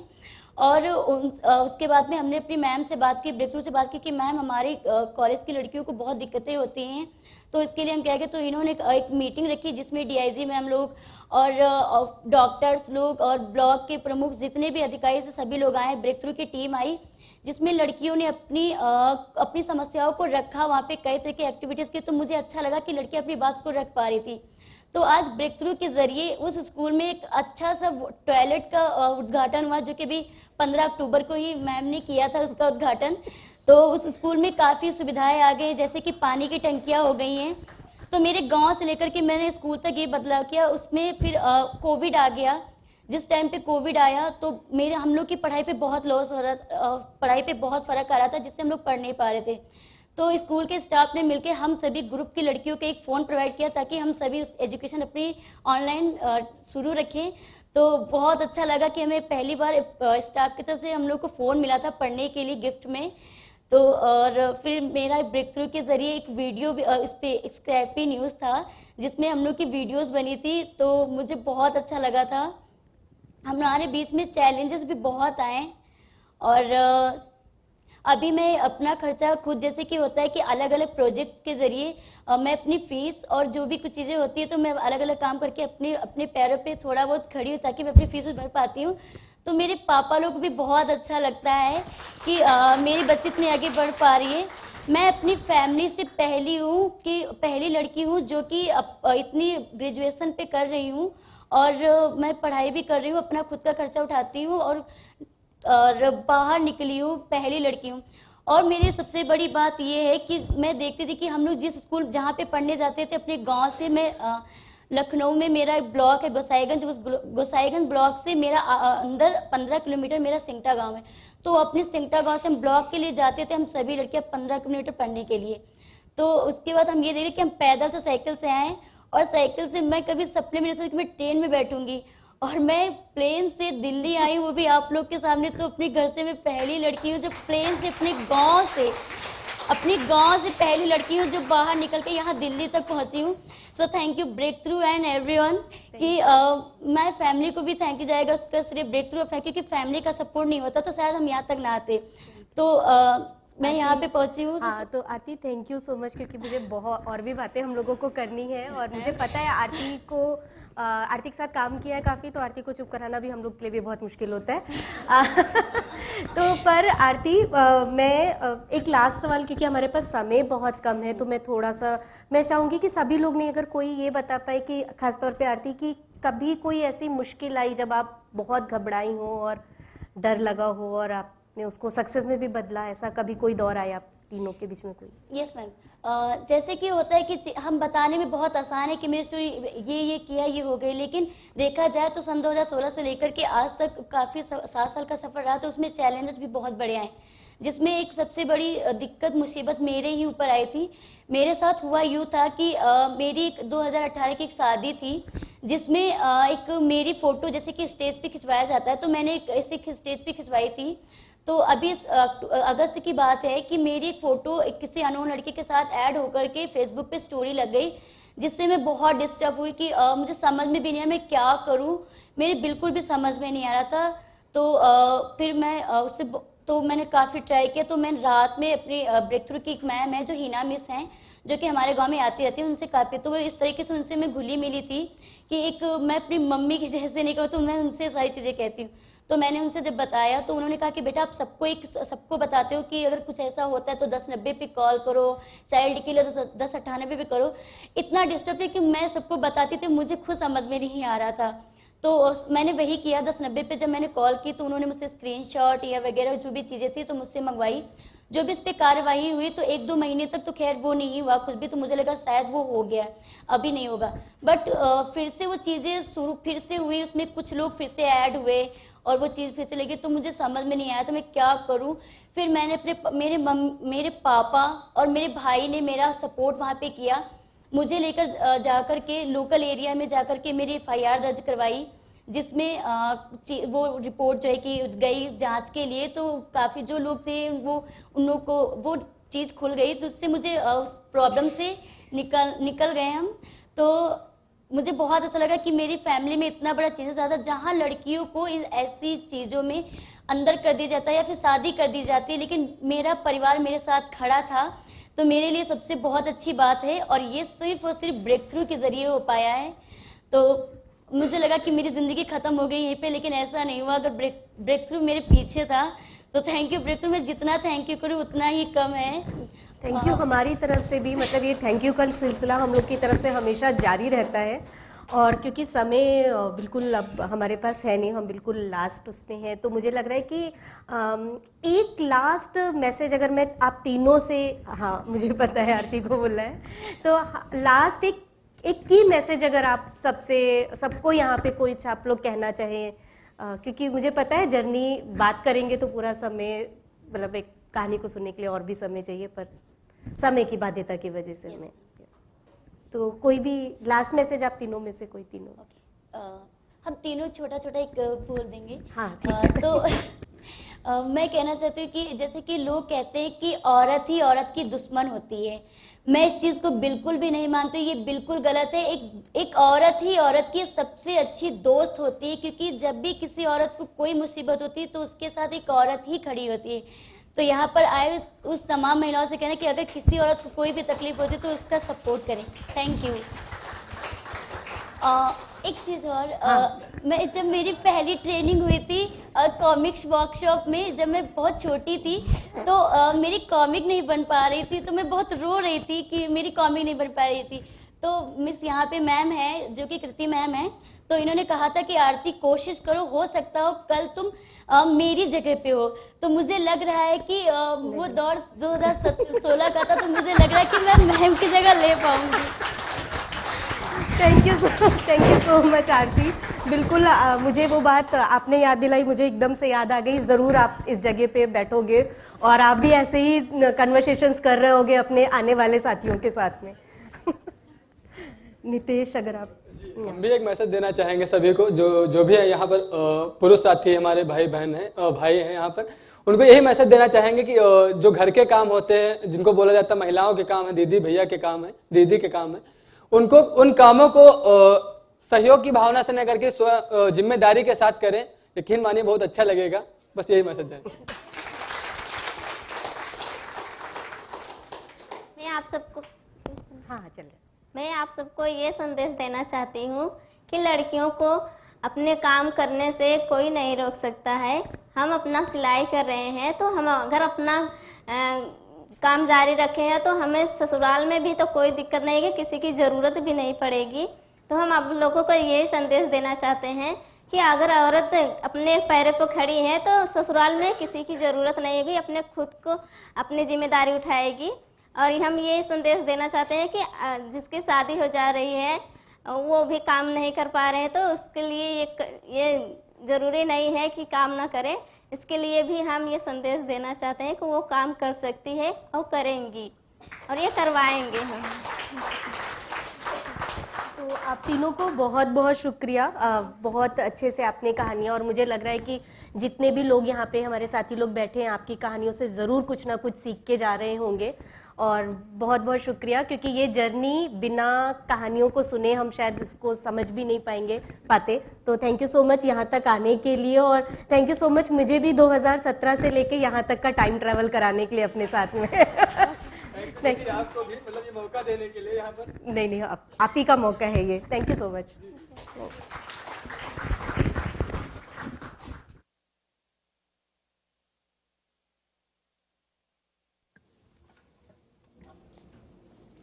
Thank you, Krati, and a warm, heartfelt thank you to Anu, Aarti, and Nitesh.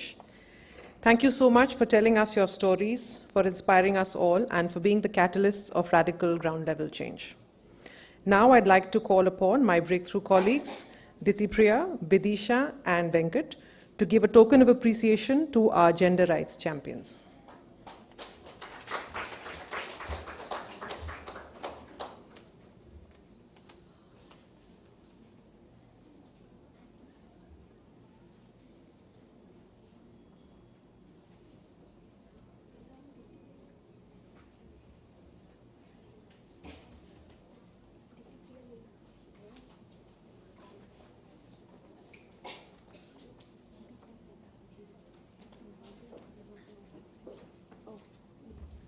Pritha, can you please come on stage? Diti is not in the hall right now. Thank you.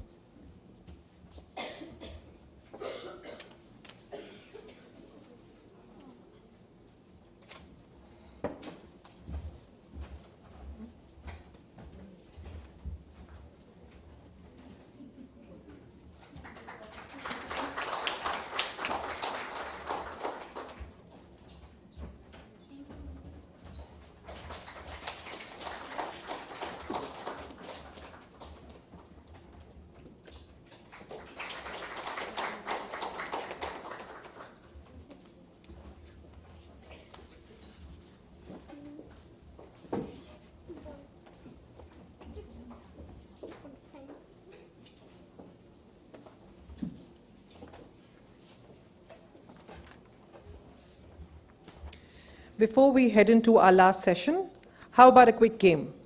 Our colleague Ritambara has something planned for us. Over to you, Ritambara.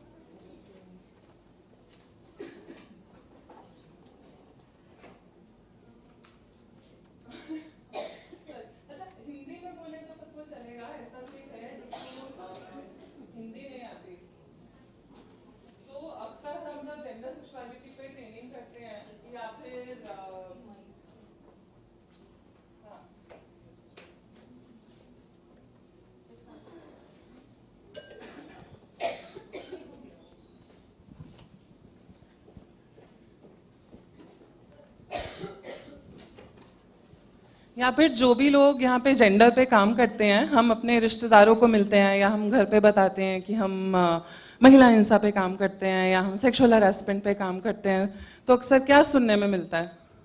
कोई भी बताए? हाँ, बहुत लोग, हाँ, क्यों, ये क्या होता है? और हाँ, क्या? हाँ, ये भी नौकरी होती है, और अब तो बराबर हो गए हैं, राइट?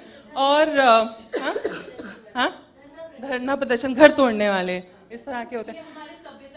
ये हमारे सभ्यता के खिलाफ है। पर क्योंकि हम जेंडर और डेटा पे बात कर रहे हैं, तो अक्सर एटलीस्ट मुझे सुनने को ये मिलता है कि 80% महिलाएं आजकल काम करने लग गई हैं, 90% महिलाएं आजकल गाड़ी चलाती हैं, 100% महिलाएं ट्रक चलाने लग गई हैं, 50% महिलाएं कुछ ना कुछ करने लग गई हैं। तो जो भी थोड़े से ऐसे हम जिनको सॉफ्ट इश्यूज बोलते हैं, एक तो होता है हमारी जीडीपी क्या है, इकोनॉमी क्या है, सेंसेक्स क्या बोल रहा है, ये फलाना क्या बोल रहा है, तो उनको लेके तो लोगों को बहुत ज़्यादा रुचि भी रहती है और बहुत सीरियस भी होते हैं। पर जब हम महिलाओं के मुद्दों के बारे में बात करते हैं, तो लोग इतना स्टेटिस्टिक्स को लेके बहुत सीरियस नहीं होते हैं। तो एक छोटा सा, क्योंकि हम जेंडर और डेटा के ऊपर बात कर रहे हैं, तो एक छोटी सी एक्सरसाइज करते हैं और इसमें आप बिल्कुल चीट कर सकते हो, अपने फ़ोन खोल सकते हो।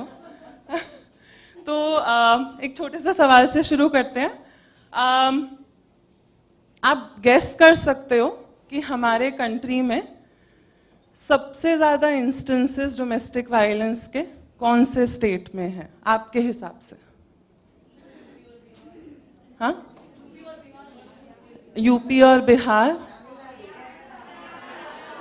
हरियाणा और पंजाब। ओके, हाँ, ओके, हाँ, sorry, Kerala, okay, Rajasthan, okay, हाँ, वो उसमें जाएंगे तो बहुत ज़्यादा डिस्कशन होगा, बट जस्ट हाँ, गेसिंग गेम बेसिकली। हाँ, ओके, तो हम एक स्लाइड पे देख सकते हैं।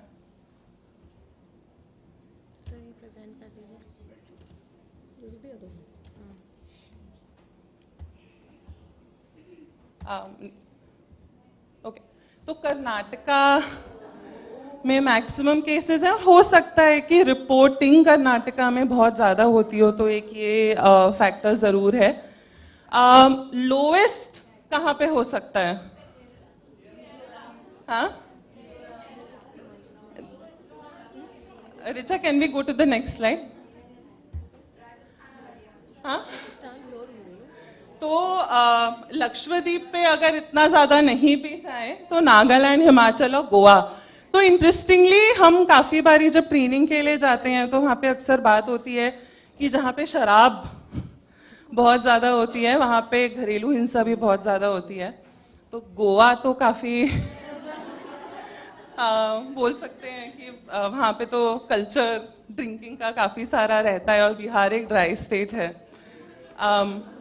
तो ये भी थोड़ा सा सोचने वाली बात है। अगर ऑफ कोर्स हम डिटेल्स में जाएंगे, यहाँ पे और भी बहुत सारे लोग बैठे हैं जो इन चीज़ के बारे में ज़्यादा गहराई से बता सकते हैं, बट थोड़ा सा सोचने वाली बातें हैं कि अगर हम स्टैटिस्टिक्स के बारे में बात करते हैं तो शायद ये भी ज़रूरत है उसको ठीक से देखने के लिए। या हमें कोई बोलता है कि घरेलू हिंसा सिर्फ बिहार यूपी में ज़्यादा होती है, तो कर्नाटका की लिटरेसी के बारे में अगर हम बात करें तो वो भी काफ़ी हाई है। उनका शायद फाइनेंशियली कर्नाटका बहुत प्रॉस्परस है, पर फिर भी वहाँ पे डोमेस्टिक वायलेंस के केसेस ज़्यादा हैं। रिपोर्टिंग है वहाँ पे ज़्यादा, पर ये भी थोड़ा सोचने की ज़रूरत है कि डोमेस्टिक वायलेंस फिर क्यों है। अच्छा, नेक्स्ट सवाल, मोबाइल फ़ोन के केसेस में आपको क्या लगता है कि कौन से स्टेट्स या कौन सा स्टेट सबसे कम वहाँ पे महिलाएं मोबाइल फ़ोन का इस्तेमाल करती होंगी? हाँ,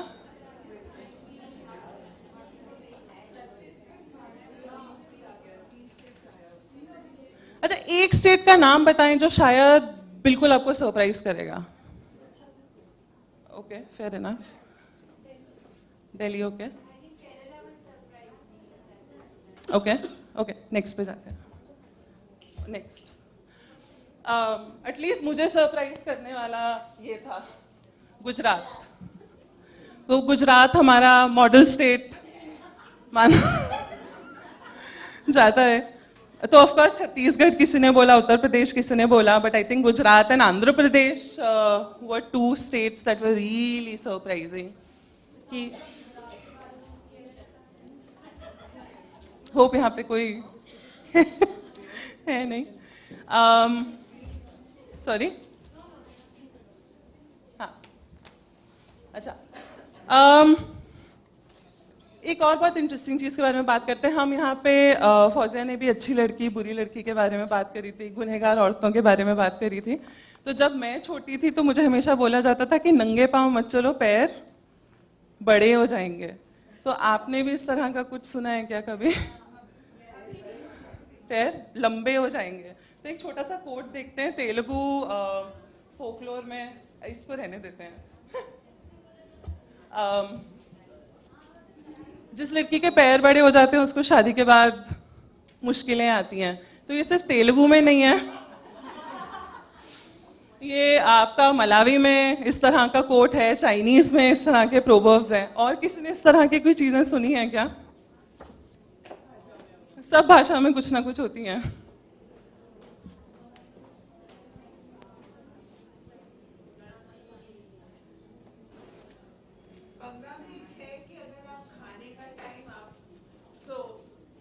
In Bengali, there is a saying, যে খাবার সময় থালা ঘোরালে দূর বর পাগল হয়ে যায়। Oh no, খাবার সময় গান গাইলে বর পাগল হয়ে যায়। You can't sing while you are eating because then your husband will go mad.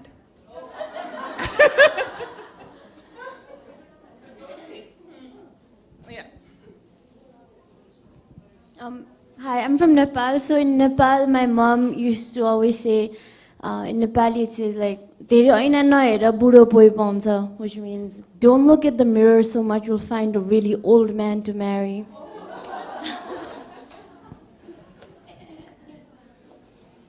Anyone else? तो अभी हम इसके साथ में ख़त्म भी करूँगी। अभी हम हरियाणा में ट्रेनिंग कर रहे थे, तो वहाँ पे हस्बैंड का नाम नहीं लेते हैं। काफ़ी कल्चर्स में सुनते हो चिंटू के पापा है ना, इस तरह से बोलते हैं। तो मुझे इसका लॉजिक नहीं पता था, बट अपेरेंटली हस्बैंड की उम्र कम हो जाती है अगर आप नाम लेते हो तो।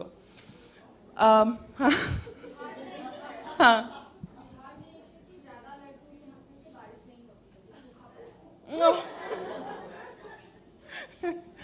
तो और इंग्लिश में हम ये देखते हैं कि जो थोड़े अर्बन मिडिल क्लास और बहुत एलीट क्लास के होते हैं वो अपना नाम नहीं लेते, बट वो इस तरह से बोलते हैं लिसन तो नाम नहीं लेते। But generally I think the point behind this entire exercise was a to look at our कि हमारे कल्चर में किस तरह से इस तरह की चीज़ें होती हैं। And we sometimes tend to assume कि इस तरह के प्रोवर्ब्स या फिर इस तरह की कहावतें हमारे शायद गांव में होती हैं या हमारे निम्न जाति में इस तरह की होती हैं, बट शायद हमारे घरों में भी होती हैं। और एक बहुत ही ज़रूरी चीज़ थी कि डेटा एक्चुअली एक फेमिनिस्ट इशू है, हमको डेटा पे काम करना और डेटा से हम क्या समझ सकते हैं, डेटा से क्या निकाल सकते हैं, आई थिंक वो बहुत ज़्यादा ज़रूरी है. And I will pass on the mic to Richa and Manjusha to present what's next. Thank you.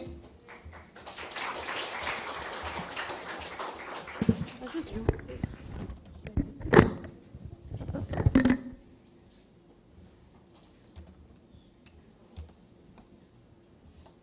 Okay. All right. Thanks, Ritambra. So this is the last session, and I request your patience for another 10-15 minutes more. And unfortunately, we don't have too much time, so I think we'll reduce it by another 5 minutes or so.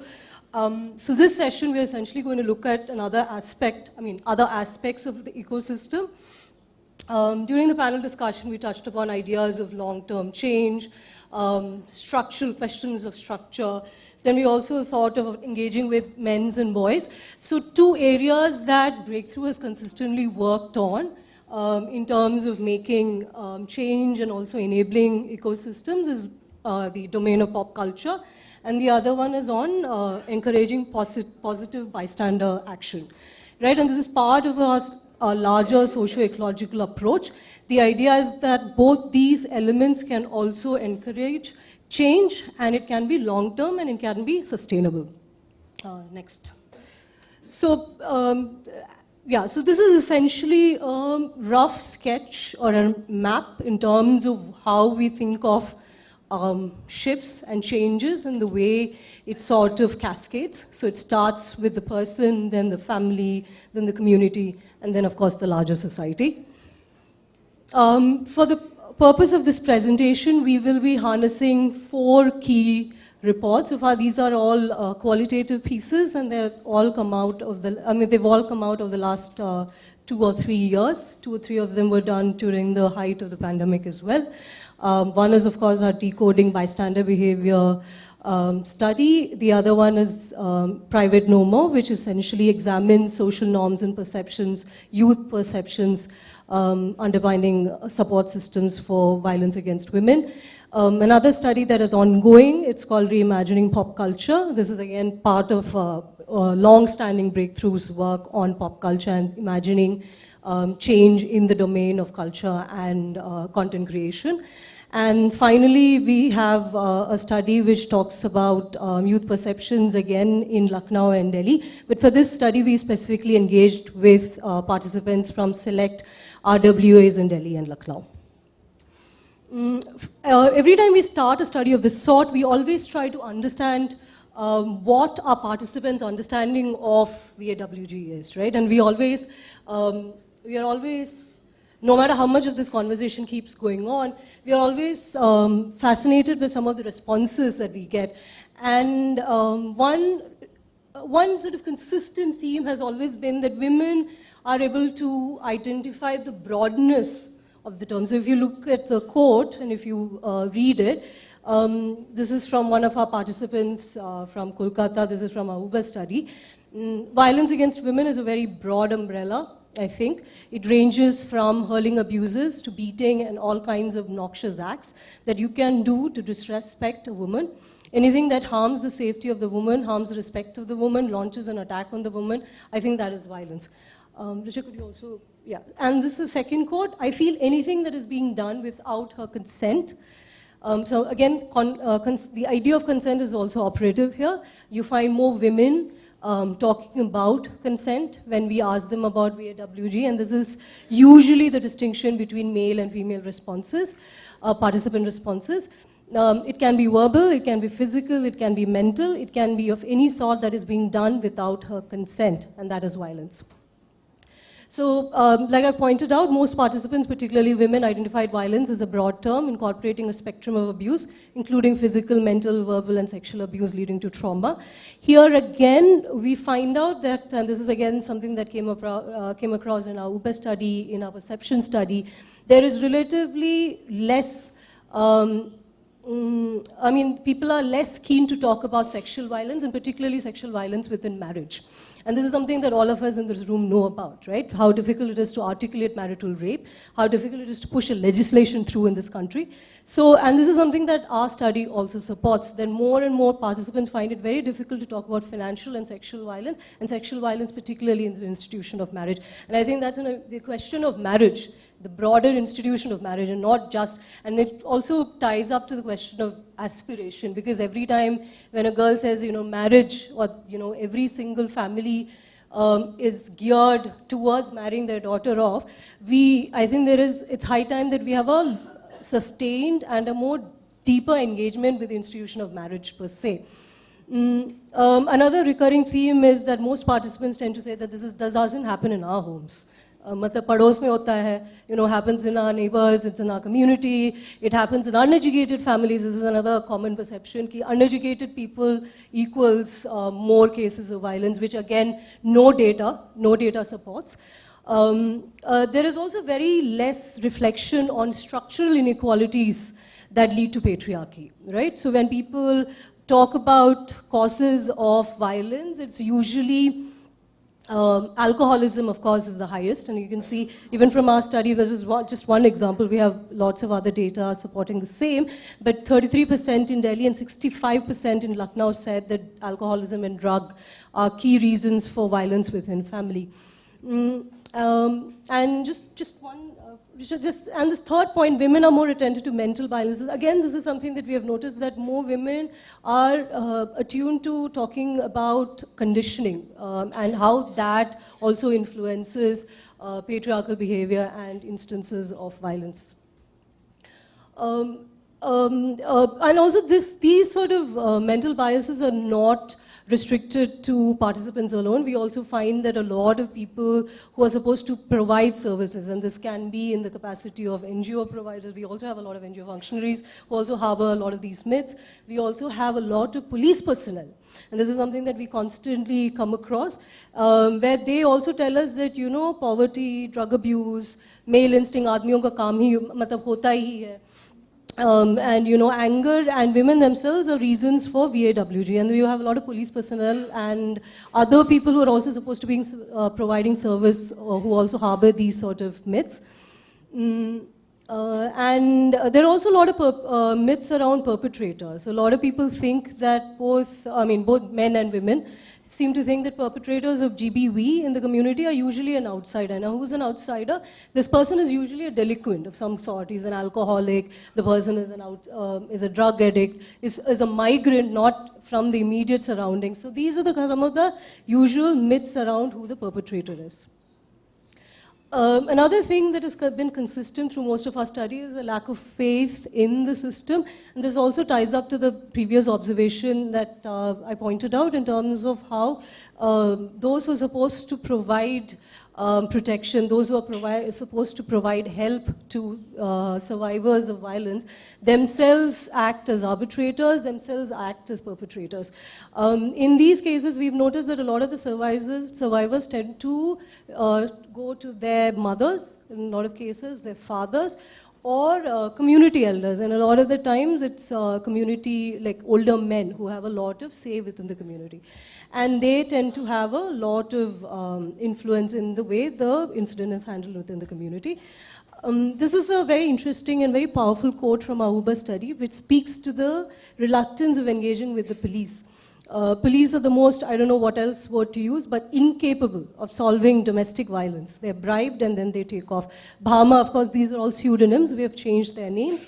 Bhama, when we had these interviews, we remember how, and she called the police, if I remember correctly, at least 4 or 5 times. And every single time the police came in, and this is both female and male personnel, they would come and they would counsel the mother and the daughter and say that, you know the situation is going to escalate, you know this is going to get worse off, there is no reason why you should. So, I think Bhama's disillusionment and disenchantment emerges from the fact that, the police were more interested in playing the role of an arbitrator more than anything else.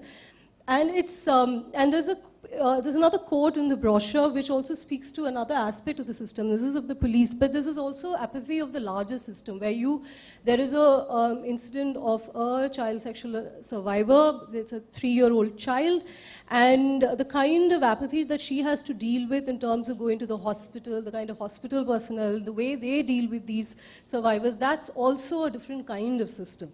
And that engagement with that, the brutality of that system, the relative no sympathy, no time, no justice that the system gives is also a major deterrent for people not to go down the system route. So, what are we've also tried to understand why people intervene, right? So, if all things are difficult, despite all these challenges, why do people come forward and help? It usually stems from a sense of insaniyat, which is essentially like, hame sahi cheez karna chahiye, and also from a sense of justice and the right thing, that they feel that this is the right thing that they need to be doing. There's also a lot of cases where survivors themselves, there's a lot of pent-up anger inside them, so they feel that, when they see it happening to somebody else, they feel personally, I don't know, it's almost as if they're reliving the same situation themselves, so for them, stepping up makes a huge difference. There's also empathy for the survivor, and there's also a lot of cases in which, again, a lot of you might be familiar with, where they feel that, what if this happens to their sister, their mother, their daughter, that sort of a thing. Another last point, and this is something that's very important, severity of violence. We've also noticed that a lot of people who intervene, both from the perspective of bystander and also from the perspective of service providers, the gradation of the violence is very important. Like how severe is it? That makes a huge difference. A lot of people, if it's one thappad, it's okay. I mean, it's still manageable, you can deal with it. But if it is, we had a case of, there was again a Hyderabad participant where she discussed where the wife was attacked with a sickle. Where then, the whole police and the hospital staff, everybody rallied around. But it required a situation of that gravity. She barely survived. So that usually requires that kind of, incident of that scale for people to move and change. Like I mentioned, some of this have already been covered. It's usually not apathy that prevents people from not intervening. It's usually structural factors, lack of community support. People don't think that other people around them will support them. They also feel that there might be physical retaliation. We all know a lot of incidents. There's an infamous incident from Bombay when those 2 boys were killed for speaking up. So, that is a very legitimate fear. Lack of information, a lot of people do not know, even today, do not know what they should be doing in case they witness something happening to another. In case they witness a violence against women, in case they witness a VAWG incident. And specifically for men, there are other kind of challenges, particularly for speaking up for other women, because, Richard, could you play the other quote? Where if they're speaking up for a woman, the immediate question is, who is she to you, right? Why are you speaking for her? Aapka kaun lagta hai? So if you read this quote in detail, you'll understand that this is something that a lot of the guys who want to say something, who want to step up, find difficult to navigate. But there's also very interesting incidents, the second quote, next quote, where we have Ankit. So Ankit is again a participant from our decoding bystander study, where he is somebody who has repeatedly helped other people, has stepped up in various occasions. And in one occasion when he did try speaking up, he found out that the survivor was not vocal, like she was hesitant to speak up, and he felt a little betrayed, because he thought that he had spent so much of time and effort, and he felt that she has not reciprocated in the same fashion. But then it got him to think, it got him to figure out why it might be in the case, and he figured out that perhaps most survivors do not want that kind of attention on themselves. So this is one very interesting and very heartening example of how he figured out another unique way of helping a survivor, wherein he stepped in, where he saw a girl being molested by a driver, an auto rickshaw driver, and he quietly exchanged seats. So he helped her deal with the situation without bringing too much undue attention onto herself. Finally, like I said, since Man Ke Manjeere, Breakthrough has consistently worked on the domain of pop culture. Why do we need to work on pop culture? Because we feel that it helps us understand how gender and violence are deployed as popular culture tropes, and with the kind of pervasive media and the hyper-globalized world that we are in today, content creation has reached a new level entirely. And it's time that we look at it in a very serious fashion. And the idea is also, and there's a lot of content there which has a lot of violence, particularly gender-based violence. So it's also the right time for us to reflect on better ways of imagining and presenting content. And this is from these are key points from a pop culture study. In terms of consumption, we realize that pop culture is not homogeneous. Like again, because of globalization, because of the pandemic, the world of content creation has opened up. People are consuming content from different parts of it, within the country, because there's a lot of regional content that's being consumed, but at the same time, there's a lot of global content that's also being consumed. So it's not homogeneous, and it sort of mixes and matches, and it sort of comes together, and people consume a varied set of items. There's also a lot of privilege linked to consumption. We notice that a lot of young women do not, for example, get to consume content as much as boys do, and that's simply because they do not have access to devices the way men do or young boys do. They don't have, exclusive access to devices, atomized access to devices, or even if they do not have unsupervised access to those devices. YouTube is king because we've realized that even within limited data also, you can stream short videos. It's very convenient. You don't have to watch an entire movie. You don't have to, have the money to have a Netflix or a Hotstar or an MX player. MX player is free, but YouTube is low resolution, and it's also free, and a lot of young people, particularly in rural and peri-urban India, watch a lot of YouTube. Medium is central to how content is imagined. Basically that, depending on whether it's cinema, it's advertising, if it's Instagram, depending on what the medium is, your format varies, and the dynamics of that content also varies. Finally, with our gender in pop culture, we need to figure out why violence is used in narratives. So we need to figure out messaging. Messaging is key. Because a script writer who was part of the study told us that violence sells. It's always convenient. It's also easy for a script writer to introduce violence because it's one of those easiest way to sort of bring in narrative tension without putting too much of effort on your brain. But it's also, but then the figure is the challenge is producers have also realized that it sells, right, that it works. So then it's a vicious circle, and it needs to be broken in some fashion. We're hopefully working with some emerging script writers in the hope that they will be able to develop script writers, push the conversation in these spaces to have a little, not that violence, you can't do away with violence entirely, but the idea is that you use it in these stories and use it in a much powerful fashion. For example, in the way it's used in Bandit Queen or Sairat or something of that sort. Another thing that we found which was very powerful, and then something that was touched upon through most of the conversations that we have had in the second half today, which is that women find there is no role model for women, particularly for young women in rural places, semi-urban India. And another thing, that a lot of content that is pushed as women-oriented content, most women don't seem to feel that there is any resonance. They don't feel it's their stories because they feel that women are depicted in a certain way.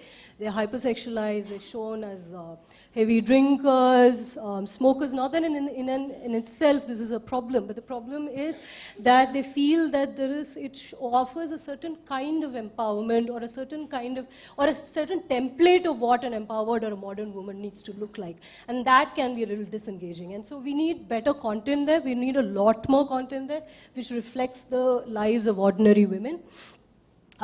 This is again a major point, and we see its reflection in OTT spaces, over-the-top streaming platforms, where you actually find a lot more women. Malayalam cinema, for example, you find a lot more women in the actual material processes of content creation. So if they're part of, you have more women cinematographers, if you have more women editors, if you have women script writers, behind the camera. That makes a huge difference. And also women who are directing, women who are writing, which means that, you know, chances are, you can't guarantee, but there chances are the misogyny will be a little under check.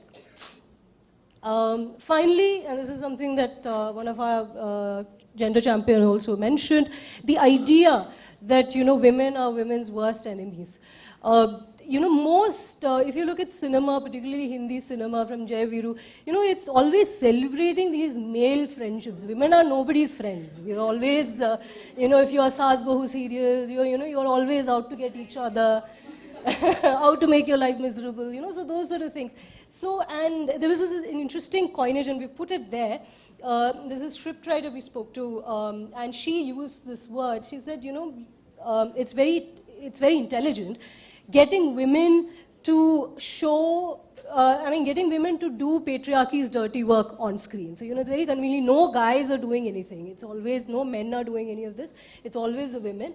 So, in terms of, and this is particularly relevant even in TV, where, you know, the kind of,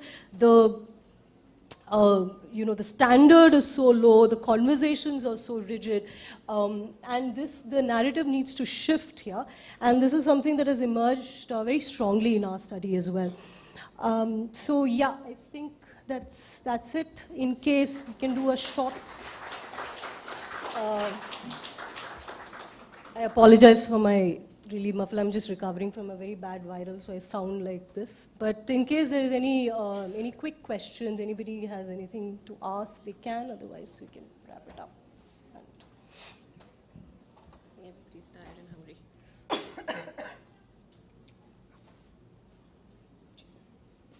Studies are available online, right?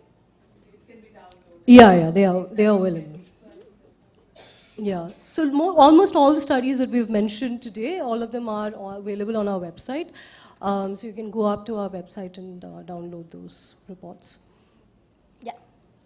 So when you did your bystander intervention study, did you map out by any chance what kind of reactions bystanders had more towards emotional and financial violence in comparison to physical violence? Because we do know physical violence is easy. Emotional, financial violence, just getting people to be convinced that it's happening is difficult. So was there any kind of data tracking that you did on that? We did, because it was done during the COVID time. We didn't have too much of data, but we did, whoever we did speak to, we did push them to us. We pushed them to figure out if they did, and like you said, it's not visible, right? It's not immediately there for everybody to register. So, but there were questions of where they thought that a woman was, in terms of financial abuse, yes, where they thought, you know, the wife is not getting anything, where they did step up. But it was a slightly more tricky one, because in terms of an identification, it's a struggle, right? So for the Uber study, for the bystander study, where we decided, we mapped out the kind of violence that people identified, and financial and sexual violence is sexual violence, of course, if it's right in front, if it's a molestation sort of a scenario, but financial and sexual violence, particularly in marriage, was way down. Most people, it's difficult to give. No, emotional, but we had a few participants, particularly from Calcutta. We had a lot of participants who talked about, so there's one participant who mentioned some of her previous relationships, and she was very cognizant of the fact, but it was a personal journey, more than her having interfered for somebody else. But it was the fact that, you know, she went through a lot of emotional trauma and abuse. So that was in there, but unfortunately nothing where somebody has stepped in for another person's emotional, that was not there.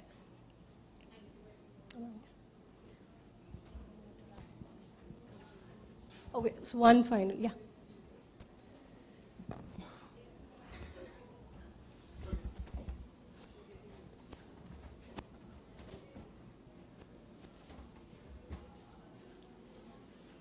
So hello everyone. I am Dimple Adlakha from Lady Irwin College, and my question is that the triple role that women play in the society, and especially the household chores they do, so that is not even recognized in the society, and that is, I think, one of the biggest reason of violence against women. So in that scenario, what we can do, as a change, you know, what the changes we can do for that? I mean, I think all that we're doing today is part of, you know, hopefully making these changes.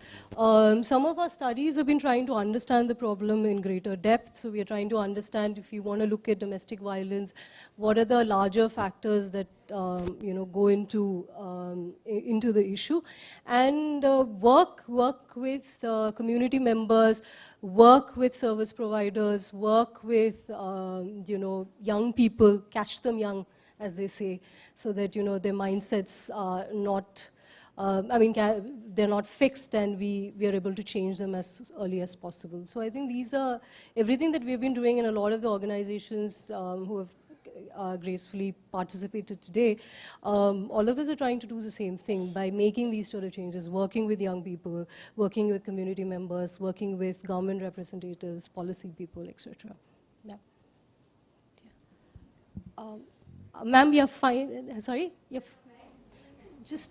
One final question. Yeah. As she was mentioning, and I was thinking that one of the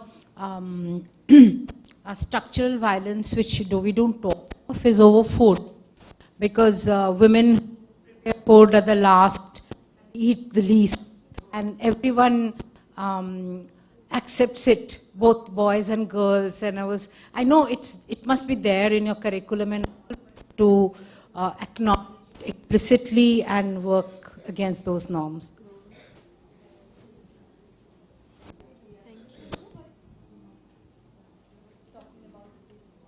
Yeah, I mean, then something that also we, in terms of all our community engagement, we do talk about, you know, the need to, yeah, absolutely, you know. It's the fact that they also need nutritious food, the fact that they should also eat on time, etc., something that we also very actively engage with.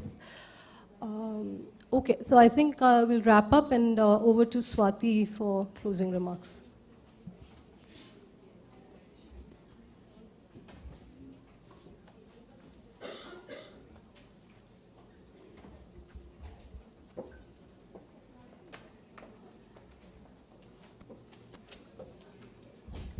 So it has been a great afternoon with all of you. It has been to be here, to be a great pleasure to be with you, all of you, this afternoon and share our journey with you. This is the beginning with data for dialogue for shifting gender norms, and we hope to have this session every year once to share what we learned from our journey in Breakthrough, both quantitative and qualitative data. So this is the beginning of the journey, but for today, this is the end of our session. So I would like to, on behalf of Breakthrough team, I would like to thank all the panelists for sharing their time and their knowledge and viewpoints with us.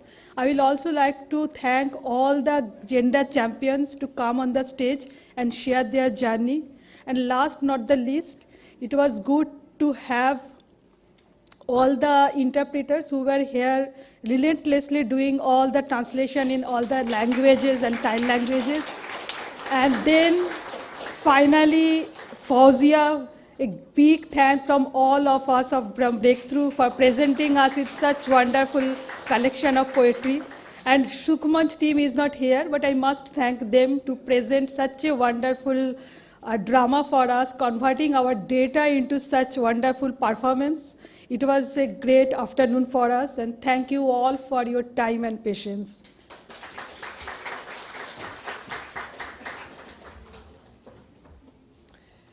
Thank you, Swati. On behalf of Breakthrough, I would like to sincerely thank everyone for being here. Thank you for being such a wonderful audience, for contributing meaningfully to this conversation, and for joining us in envisioning a future free of gender-based violence and discrimination. I also extend heartfelt thanks to all those present online for taking valuable time out to participate in this dialogue and helping forge the way forward. I now request you to move to the garden area for high tea. This is Jocelyn from Breakthrough signing off. Once again, thank you all for joining us today. Have a good evening.